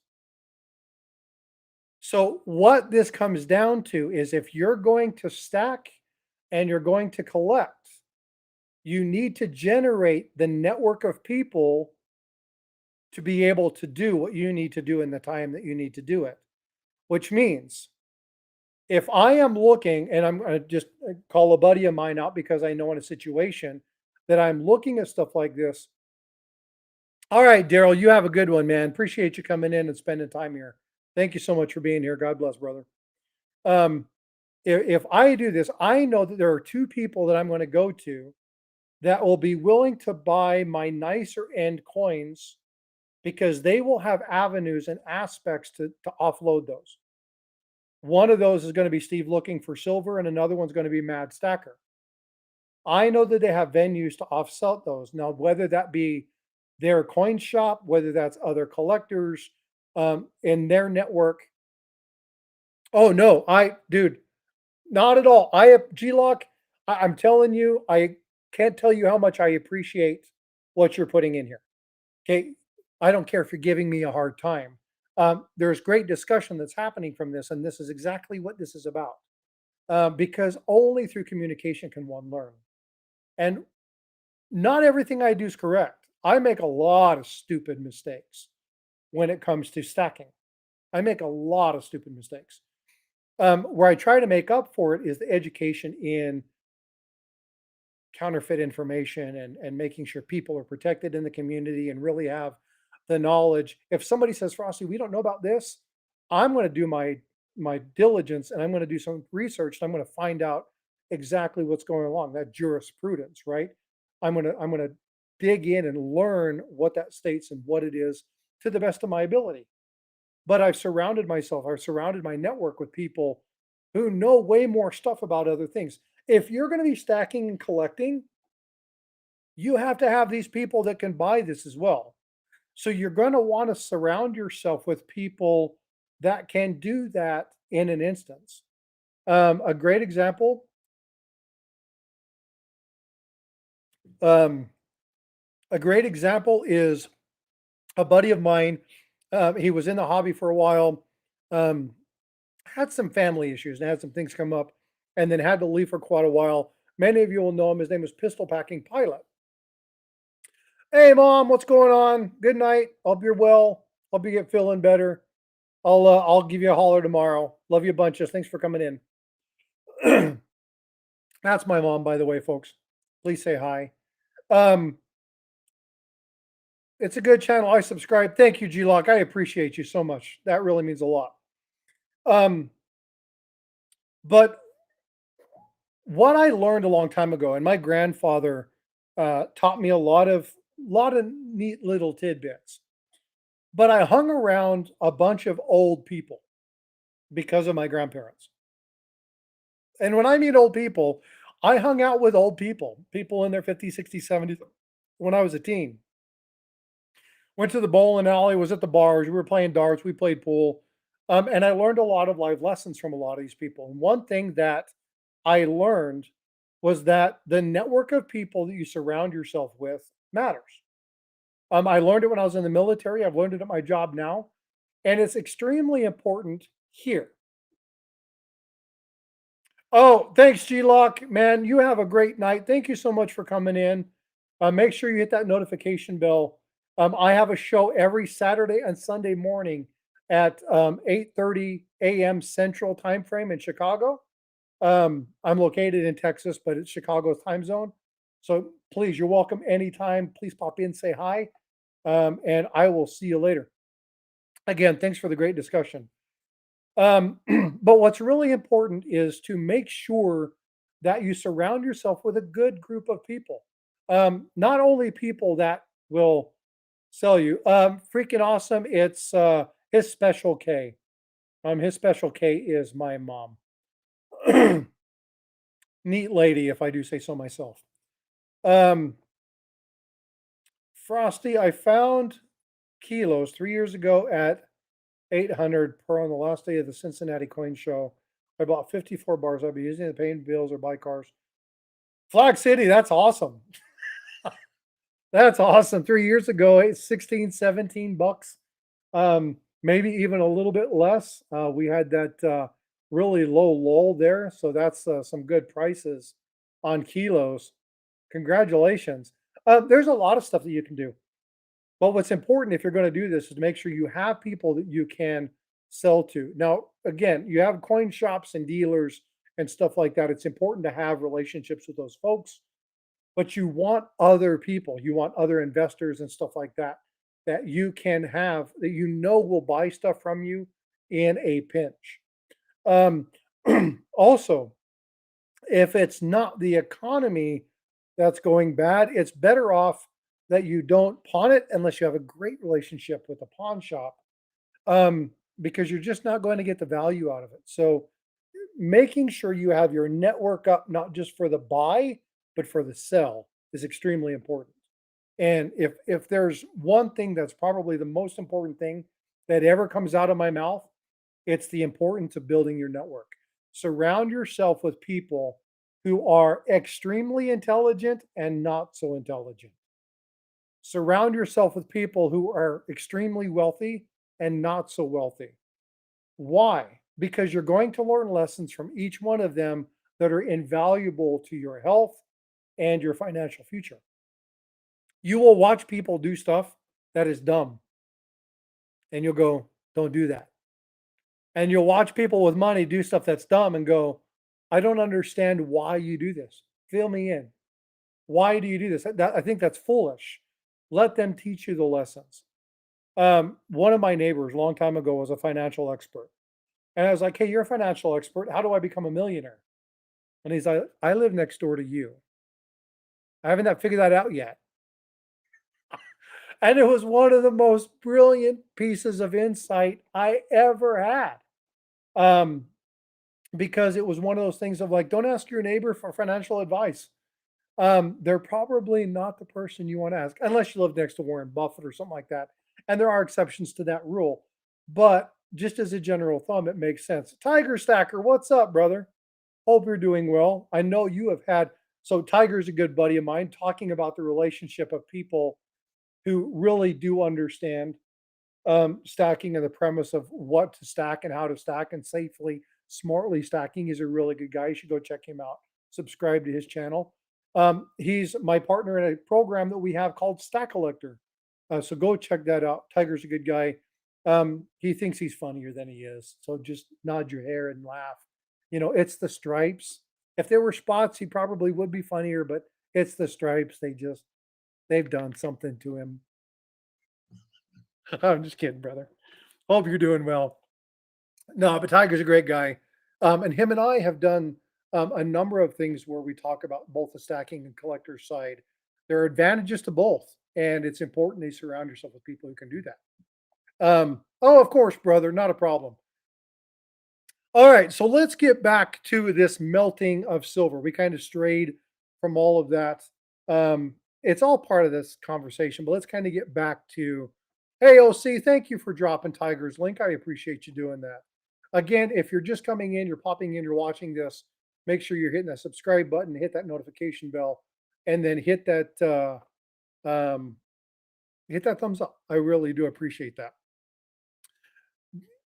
Do you guys and gals, do you want to see more about the American coins and the metal value and why we put laws in place? Do you want to know that history? Or is that something it's like leave that for a video? If you want me to leave it for a video, we can do that. Um, we can talk more about, I know somebody asked about the role of the Secretary of the Treasury when I was talking about that. We can talk more about why the Secretary of the Treasury has the power that they have, whether we do or do not have enough people. Yes, you know what? So my mom was just in chat, and so for those of you that don't know, I'm nice to Tiger Stacker. Tiger Stacker and I are friends because my mom told me to be nice to the special needs kids. Um, just kidding, brother. Brad Lee, it's probably illegal to melt silver and nickels, but nobody will notice a thing with a bunch of paper ribbons. So Bradley, you bring up a good point. The point is a lot of people are not asking you what you're melting. There are inherent pros and cons to melting things like silver, war nickels. Again, they're not pure silver. So again, if you're going to be melting 40%, there are byproducts for smelting that you have to take into consideration. If you're taking them to a smelter, you do have to, the less fortunate, yes. Um, there are there are a lot of things that you have to be careful with when doing this. Now, it's not illegal to melt the silver and nickels. It states very clearly it's legal to do so. You just can't manipulate. You can't have nefarious purposes for doing it, and you can't take it for the bullion and sell it internationally. You try to do that, it'll land you in jail in a heartbeat. That's a definite no no. Tiger Stacker with the 4.99 super chat. Thanks, brother. Be nice to Frosty. My mom always said because special need kids. You stole my punchline. Oh, that's funny. Yeah, but again, uh, Tiger and I are friends. We'll rip each other. It's what friends do. If I don't pick on you, it's probably because I don't care about you. Holy crap! Look at this. Gifted 5 memberships. Thank you so much. I appreciate you, John Hanna. Yankee Doodle Stacker, Littlefoot. Now, Littlefoot is a brand new subscriber to the channel. They're going to freak out. So, thank you so much for that. Otis, Captain Stacks, and EC. Thank you guys. Thank you so much for that. I appreciate the support. That does mean a lot. I don't ask you guys to drop super chats and do memberships, but the one thing I like about memberships over super chats is the fact that it helps other people feel connected.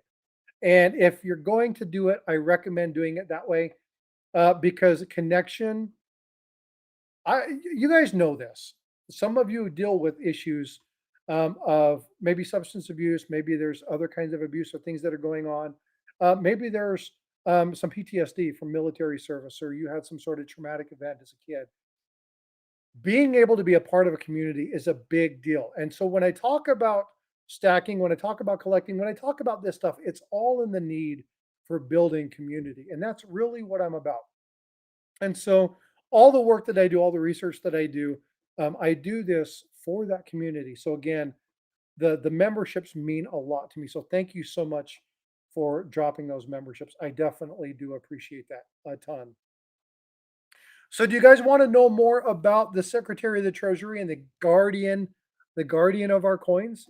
Or do you want to know what topic do you guys want to talk about? Let's do open forum. We can talk more about the melting of the silver. Um, are there any um, are there any thoughts about this? Do you guys have any questions or comments that I can look up or answer for you? What do you guys want to do? I am open. This is your time. You tell me what you guys would like to see. Joseph Lopez, I was just wondering if a colored $1 bill is legal tender because I received one in the mail from my mom and believes it's been defaced by someone. I'm curious. So the US does not issue any currency that is colored. So anything is done aftermarket. Now you'll see things through like the Bradford Exchange or the American Mint, or You'll see things from some of these other ones, but US currency has a very specific color palette to it, and they're not colored. Now, you might find some really cool things related to collector's pieces. I've got some, actually, I don't have any around here right now. Um, you'll find some really neat collector's pieces that are done. They're really nice artwork. They may be worth a few bucks, but they're not numismatic value. They're more artistic value. So they may carry some semi-numismatic if they're authentic $2 bills that have been redone, but they're not issued by the United States Mint. Now there are special runs that are done, special medals that are created. There might be something in the line of British coinage, so you may see something from the Royal Mint, and you'll see stuff like that. That then yes, you can do that. Um, OC Stacker, do not use those in a vending machine. That is illegal. If it is an altered or a defaced thing, it is no longer US currency. Again, it goes back to that rule, understanding the laws. It's very important. Do not make copies of money and think it's cool to put it in a vending machine because if you get caught, you will go to jail. There's hefty fines for that. It is illegal. Do not do it. Okay, that's just not something you want to be doing. Um, if you guys didn't know that, then this has been valuable.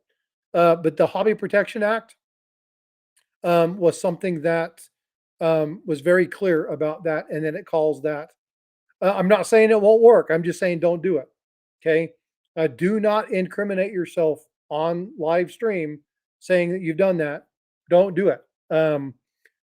It's not. It's not. I can't condone it. So doesn't matter if it works or not. Don't do it. Okay, that's my stance on this. The law is the law. 18 USC 331. Okay, period. End of story. Now, when you're looking at foreign coinage doesn't work, even though it may be the same size. Does anybody know why in the new vending machines, even though a coin is the same weight and the same size, it doesn't work in a vending machine? Does anybody know the answer to that? This was something that I learned recently, and I was quite surprised to find out that the element is actually like it's part of the design process when creating coinage. It has to meet certain criteria. I didn't know this until um, man, like a month ago. It's kind of my new trivia piece. Haole Hawaiian. Yep, counterfeit bills are going around big time in Hawaii. Yeah, yeah, and again, if you see that kind of stuff, number one, do not try to reuse it. Right, you don't want to get caught doing that. Take it to a bank, take it to a known financial institution, tell them what your concerns are. Don't try to deposit in your account, but try to get as much information that you can. Magnetism. So actually, that's exactly right, Tiger. It is the magnetic property. The magnetic property of the coin actually has a magnetic signature, and that magnetic signature is what allows a a coin to be registered properly. So it is the magnetic properties. The metal structures of our coins have a very specific, the weight, the diameter, the thickness, all have a very specific magnetic signature. And that signature is utilized in vending machines. Here's an interesting fact for you. The manganese dollar, right? What other coin does it closely represent in structure? Color's different, but in structure. It's really interesting. I didn't know this. I learned about this from Mike Nodelman from Harlan J. Burke, Coin Show podcast. Ugh, sorry, let me down on you. I shared this little tidbit of information. I'll give you a clue. It's another piece of U.S. coinage. The manganese, the Sacagawea, and the other one. It's pretty cool. Yeah, it's so there's a lot of interesting information about the design, the makeup, the metals that they chose, the thickness. Um, Oh, yeah, you know what, Tiger? I used to carry around, this is no joke. Years ago when I worked with the Air Force, I used to carry around magnets and I would give magnets to people. And it said personality. And people were like, what the hell is this? And I was like, this is my magnetic personality. And I used to give them out. So the presidential dollars and the Sacagawea dollars are exactly the same, but they actually, did you know that there's actually manganese in a half dollar? When you look at, or not the half dollar, but in the, hold on. What's the other one that has manganese? Is it I, the Sacagawea, the innovation, the presidential, and then there's one other one. No, I can't remember. I just went blank. I can't remember which one it is. But anyway, there's three coins that all the same magnetic signature. And they're all utilized at the United States Postal Offices. Those are the ones that when you put it in, you'll get change back. Yeah, and that's the one. It's the manganese that kicks off a certain signature, and that signature is the one that actually is utilized. It has the same signature as the Susan B. Anthony. Now, even though it's manganese, it still has that same magnetic signature. That's why both the Susan B. Anthony and the presidential quarters work in those vending machines. So the more you know, interesting. Um, I don't think it's four nickels. It might be there, but there is another coin. I can't remember what it is. I thought I had the slide up here, or the little thing, but I don't have it. I have the wrong piece.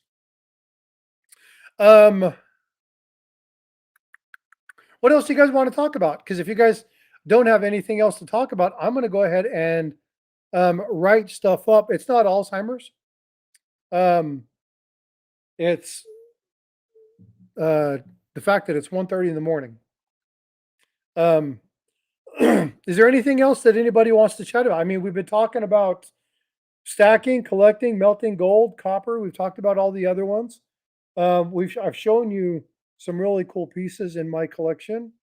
What else would you guys like to talk about? Do you guys have any questions regarding numismatic collectibles? You guys have any kind of myth or anything that you've heard out in public and you want to get that dispelled?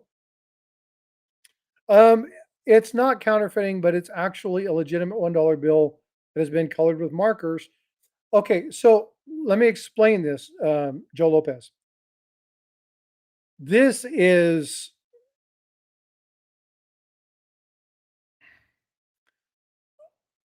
when you're talking about, and I have to say this exactly right. So I'm going to get back to the verbiage, and I read this earlier. Fraudulent intent. Okay. So the fraudulent intent includes these items. Okay. These items specifically. Okay. Fraudulently altering, defacing. Defacing is coloring. Coloring a coin, painting a coin is defacing the coin. Okay. If you can get it back to its original, then it's a temporary impairment. But if you're using permanent marker, you are defacing that bill. So under this code, that is intent, especially if they're trying to sell it worth more money. The only way they can do that legitimately is if it's an art piece. If it's an art piece, it can no longer be construed as United States currency. It is altered currency. So it doesn't matter that it was a dollar bill. If it has been colored, it has been altered, it now falls under a different one. Okay. Because the color coding, the inks that they use are very specific to United States currency. There are very specific colors that are used. And anything outside of that is not, it's no longer considered US currency. Do I use rare earth magnets? I got them right here. The little powerful little bastards. When they hit, they make a loud clink because they're very thin. Yes, I do.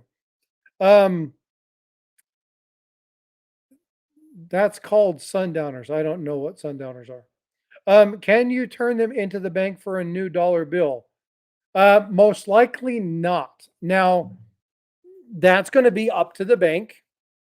They may accept this, they may not.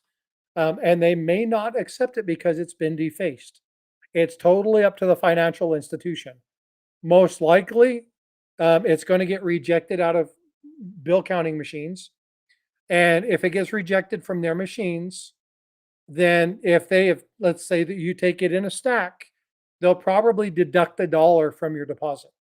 Okay. So most likely, no, they're not going to do that. You might even get a really nice letter or message or email or from them, maybe even a telephone call indicating that they found an altered bill in your stack. You could be called back to the bank. So I would not chance it. Do people go that far? It depends on your institution. But as for me, it's considered a defaced item, and I wouldn't do it. But coins, you can have defacing and graffiti and damage on a coin, but it still is its thing. It's not like you're painting an ASE, right? Technically, the ASEs are still ASEs, even though they've been painted, but they're alterations. They're not technically coins. So I don't think you can turn them into a bank. If anybody can prove me wrong on that, please do so. Okay. If you guys want to try it and see what's going on with it, then please do so. But I don't believe you can. How do you feel about buying rare US currency notes and an investment for the future? Spare change. How you doing? That's a good one. Thanks for coming in, by the way. Uh, I love art. My daughter's an artist. I think that some of the old bills and the old currency notes are fabulous. I know that Great Scott is in the chat. He just purchased a Black Eagle not too long ago. I know a number of people in the community who love collecting these. However, I don't collect them for two reasons. One, I don't know about them. And two, the ones that I like are too expensive. There's other things that I would rather collect. Now, if I can find one at a good price, if it's something that somebody was going to say, "Hey, Frosty, I'm going to send you a Black Eagle note for your birthday." Hey, you know what? Albeit, I'll be happy to receive it. That would be cool as hell. Hey, I'm going to send you one of the great big $1 notes that are like freaking massive. I'm going to send you one of these because you've been a great channel. Thank you so much for your support and everything. Whatever. Absolutely, I'll take it in a heartbeat. But I'm not gonna go spend 4, 5, $600 on one when I can go buy me, an AU 1928 peace dollar, for my peace dollar book. And I just so happen to be talking about this earlier today, and I have this here. And you can see that I have some peace dollars that need to be upgraded. And I can think of a couple of things that I would much rather do on that particular venue than spend it on that particular item. But I love them. The other coins, or the other notes that I like is I like the fractionals. But again, it's all risk, right? So for me personally, God, I think they're cool as hell. But would I invest in them? Again, you have to have a network of people. So if you run into a situation where you have to turn around and sell them really quick, you have that network, right? So I don't have the network. Now, I do have some friends that are in that area. Big Apple Stacker is a big one. He loves his currency, knows his currency very well. And so I would be able to get some people to, kind of have an idea of where I may be able to sell something pretty quickly. But I would have to establish that way before investing in that kind of stuff. I know a lot of people for silver gold. I know a lot of people for numismatics. Um, but yeah, you absolutely can't deny. I also like the fractional currencies and the military notes. I think the stories behind them are amazing. Some of the colorations that they do. I want to get a Hawaii note. I want to get a South Africa note because I love what happened and why they did that, what was going on in World War II, what the legislation was, and what the fear was, as if Hawaii was taken over or the troops that were in North Africa, if they were overrun and they were able to get the money, they had to be able to deactivate that in a hurry. They were worried about the Japanese taking over Hawaii, so they wanted to be able to deface that currency and in that particular run, so they could deactivate that currency so it can be utilized, so they couldn't use our own money against us to buy things and stuff like that. The stories are phenomenal, right? There's a lot of amazing things that come from these types of stories and these types of things. But to collect them, I mean, good grief, I struggle with coins. There's so much information out there. If you want to know something about a specific bill, God, put it in chat. Send me an email. I'll do some research. I'll find it, get some great pictures. I'll reach out to a couple buddies, have them take a video of one. I'll show it. We'll talk about it. Absolutely, I'll be happy to do that. But as for keeping them in my own private stack, I can't swallow that pill. It's like buying the 40 percenters from the guy that was here or the person that was here earlier. It's just not in my repertoire. I just couldn't do that. I want to learn more about the national currencies and the laws and reasons. Um, Spare change. Do me a favor. Frostbitecoins at gmail.com. Uh, put stuff in there. Now the banking acts. There is one. If you go look at my videos, I don't know if you're a subscriber. If you're not subscribed, please. But go look at my videos and you'll see one that's called Coin Acts. This is the coin acts, all the major coin acts from 1792 all the way up until I think it was 2006, where I talk about all the various coin acts and how they relate to things like coinage and silvers and what the major events were. But if you want to learn more about a very specific entity of items, I will get some people who are really knowledgeable in this field. I'll bring them up on panel on one of my shows, and we'll deliberate it. Matter of fact, on Saturday, spare change. Thank you so much. I appreciate you, man. I appreciate that a lot. Um, Thanks, OC. I appreciate you putting the email in there. Um, on Saturday, I'm going to be doing, and this is per request of one of the guys that got a membership, Littlefoot, brand new subscriber. And he was like, I want to learn more about the Dahlonega and the Charlotte mints and how they came about. So I've spent the last few days creating a monster presentation on Dahlonega and Charlotte mints and why they came into being. And it all came from a request. So if you guys want to know about something, now it may not be the next weekend, it may be a couple of weeks, it may take some time to do that, but um, definitely send me something and let me know. It's like, hey, I'm looking at this particular set of information. This is what I know, but I would like to know, maybe it's a very specific set of bills. Maybe it's a very specific set. And I know you're talking about the educational notes, and I think there were like 4 or 5 of them that happened. I know very little bit about them, very little, but I know quite a few people that know quite a bit about them. And I can bring them up and say, hey, let's talk about this. And I can do some research and pull some information. I'd be happy to do that. I love to do research. I, it, it, it's just me. I enjoy digging in and learning something and going, holy crap, I didn't know that. Why did they do that? And then I'll dig in a little bit more and go, oh my God, that is so cool. I wonder if they knew this. Let me go find a couple of cool facts that probably only a few people know. And that is how education should be. And I'm primarily an education channel.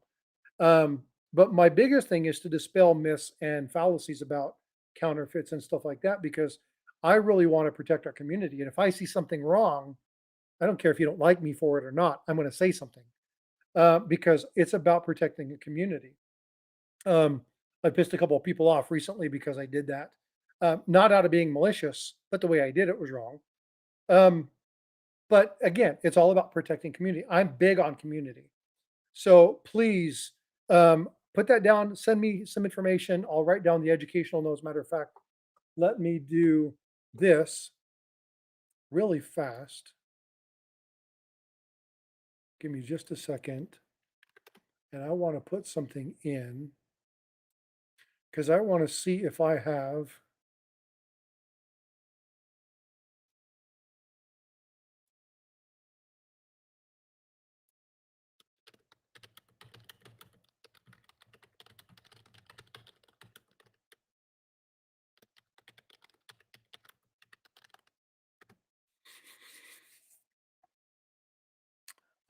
Let's see.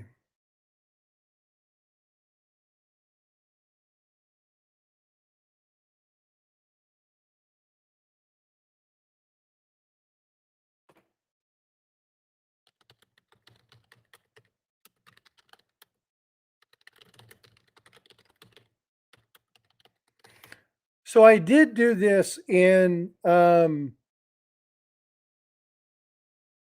I did do this. I'm going to read you the notes from the one. Um,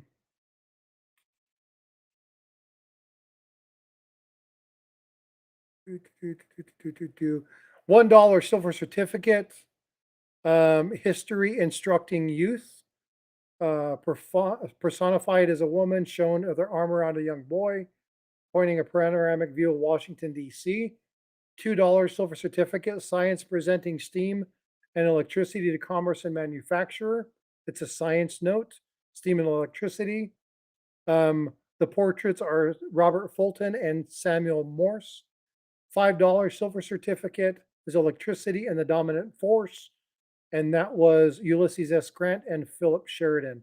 So I do have a little bit about those. There were key features were the allegorical vignettes, the detailed engraving related to the specific entity that they were talking about. There were no lathes utilized on the obverse. They were geometric patterns that were done by a machine. They didn't do those.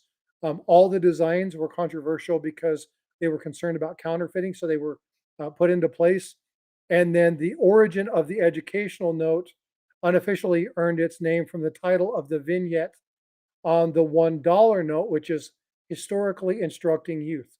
So those are the notes of the ones that I did when we talked about this in another one. But definitely, I'll pull up more information and we'll go over that. And I will do that. I'll find a time, and we definitely can talk more about that. So, um, but yeah, they're really cool. I wish I knew a lot more about this kind of stuff, and I could just rattle this stuff off. I do have lots of notes and lots of things that I look at, and I've done a bunch of videos and lives. But I don't. I'm not. I tried to be organized with that, and it was a failed attempt. But yeah, I can definitely see um, about putting out some more information and really digging into that. Um, Yeah, I don't see anything else in my notes regarding first one, 1896, industrial strength and evolution and advancement in the U.S. One, two, yeah, I gave you all the keynotes that I had in that one. So, but yeah, I'll do some more research on that, and then I'll put something in my community page um, when I've got something put together and let you know that it's going to be coming out. I can tell you that this next weekend is going to be about the Charlotte and Dahlonega mints, and then Sunday have kind of a little chit chat session. If possible, no, especially with coins currency. Oh, and I don't try to know everything. Um, I joke the joke that I'm about to tell. If you guys get offended easy, plug your ears. Um, the only time I was an expert is at the time of my conception. I don't consider myself an expert in anything. I'm mildly knowledgeable, but my skill is I know where to find stuff. Building networks and knowing the knowledge those people have. So it's more important to me to know who to talk to if I'm looking for something than me knowing that item. So because I know where to get it, right? And that's why for me, it doesn't matter if you're buying, selling, looking for information, if you're building a team to do something, uh, having a good stakeholder analysis, understanding what is in your network is the key thing to making sure that you succeed. Right? It's not knowledge. Any good leader, any solid leader will tell you that most of the stuff that they do, they don't know most of it. They know the people who know it, they know who to go to get it, and they know that when they go to that person, they're going to get the ready, reliable, true and information from them. And if they don't know, they trust those people well enough to say, I don't know, but I'll get back with you. And I try to embody that. I don't always work. I'm wrong a lot. Matter of fact, I delete a lot of videos because I'm wrong. But yeah, so I appreciate you being here. But again, share this with your friends. Let them know. The more, the merrier. My goal before Christmas is to get to 7,500 subs. I'm 5730, 5740, somewhere in that area. So I've got a long way to go and a short time to get there. So again, the more that the community pushes that out, the better. Is there anything else? Any questions, comments? Is there anybody that just popped in and would like to know something about the silver, the gold, melting, coins, numismatics in general, stacking? Do you have a specific coin you want to know about? Do you want to know about how to detect certain counterfeits, issues with slabs? Is there anything that I can help you with? Because if not, it is 2 o'clock in the morning and I'm going to get some rest here in a little bit. But I'll give you, if you guys have more time, then I will do that. But he's right a lot too. Okay. I would say Blue Ridge is right more than he's wrong. The problem with having a channel where you report current events is events change. And so if you watch the video 3 months later, things may have changed. The stuff that I do, I try to do evergreen content. Um, so that it doesn't matter. It's talking about the facts of the coin, talking about the facts of the bill. Um, it's talking about the legislation of the time. Those are the things that that I try to provide. You're less likely to be wrong in the long term if you report on the facts that have been known for years. Let's see. Nice to hear you admit you're wrong. Just like I'm wrong about. Oh, sorry, he just said a cuss word in my thing. It makes me scared. It makes me gag. Oh, oh man, those things. Oh, Goldex are horrible for you. They'll give you indigestion. Make you spend money you don't have. Oh, Goldex are terrible. I'm just giving you a hard time, brother. OC Stacker, thoughts on the Army Silver Eagle? Okay, let me flip this around. Okay, I love the idea of supporting our services. 250 years is a big milestone when our nation is celebrating their semi-quincentennial. 250 years. 2026.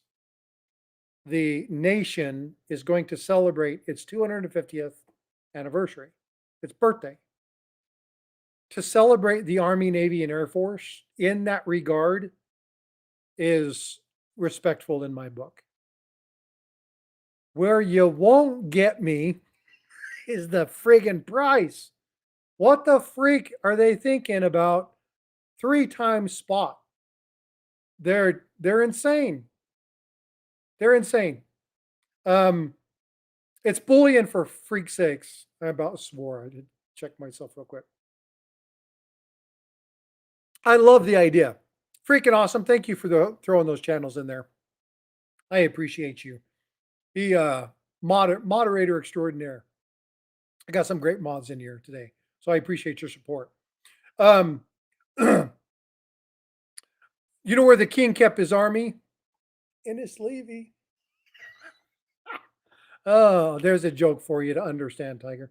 Um, do you think that they are sold out? Yes, I do. Do I think that there's a mintage of 100,000? Yes.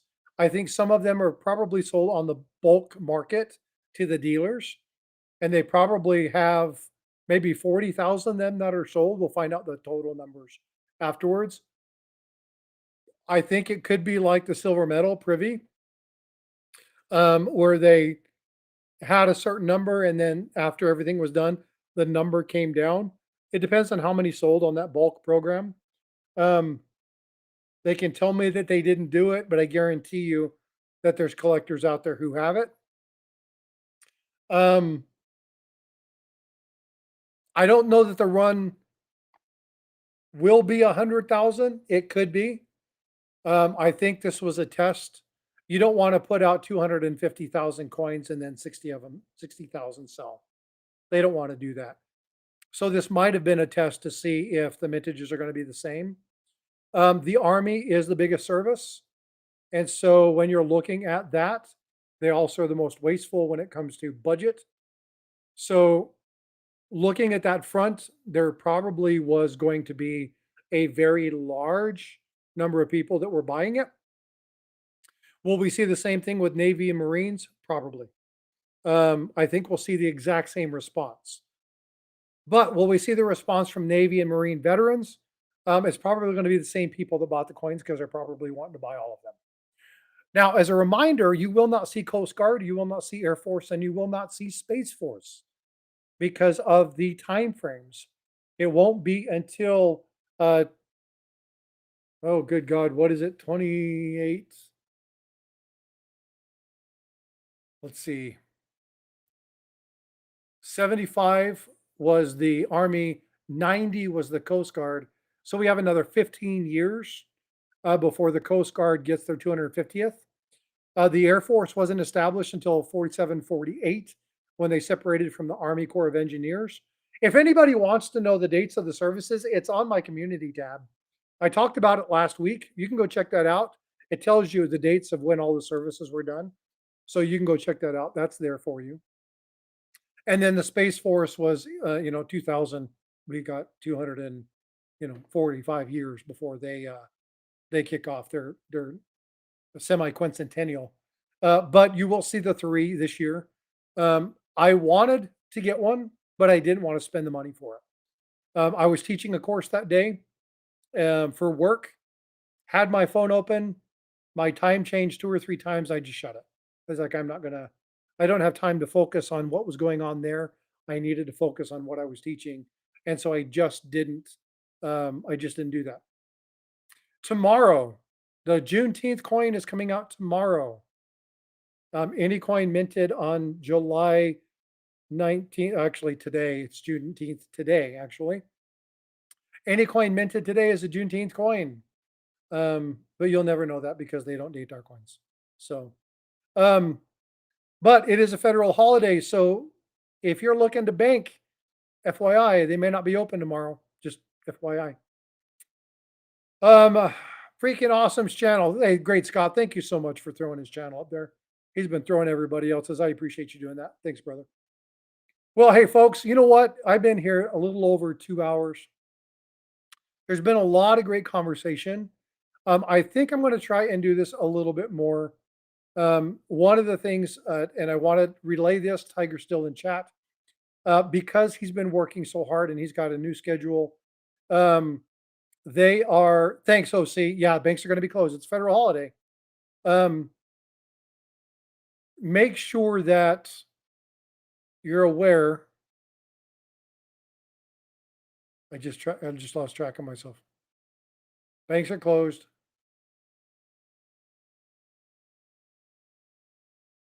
I lost my train of thought. I shouldn't have delayed myself. Hey, what's up, Bad Idea? Hope you're doing well. Blame Tiger. Yeah, I will blame Tiger. I can't remember what I was saying. I hate moments like that. Anyway, doesn't really matter. I appreciate you guys. Again, make sure you subscribe if you can. Um, hit the like button. Make sure you're kicking that notification bell. I'm trying to drop one video, maybe two videos, but maybe one video and a couple shorts every week, along with two live streams. I've done a couple extra live streams this week because there were a couple events that came up that I really wanted to talk to you about. And then I've been working on this piece for quite some time, and I saw a couple of the stackers videos come out, heard a couple of the interviews that came out, listened to some of the discussion, and was like, we need to kind of talk about this. I want people to understand what the law really states, give you actually the resources for those laws, and tell you why some of them were right and why some of them were wrong, in my opinion. And again, it all goes down to opinion. Hey, Holly Hawaiian, thank you so much. Mahalo for being here. I appreciate you. Aloha. Have a wonderful day. Enjoy your evening there. Joe Lopez, thank you so much for reporting those. The site that you sent me the other day has been reported. I've already done that. So thank you so much for sending that. We all do that. Don't let it bother me. Oh, it's just one of those things. I hate forgetting what I'm trying to remember and I can't do it. Just part of being old. But I appreciate the support. And again, for everybody who came in, for all the new subscribers, thank you so much. I definitely appreciate that. Thank you for being here. And again, if you guys have questions, if you have something that you really need to talk about, or if there's something that's bothering you about some site or something that you've seen and you want to have a discussion, remember that I can have discussions and not agree with people. I don't have a problem with doing that. We can agree to disagree on things. We don't have to see eye to eye, but what we have to do is have the conversation. And that's what matters to me. All right, folks, take care. I love you guys. Thank you so much for all your support. Be well, be blessed, and I will see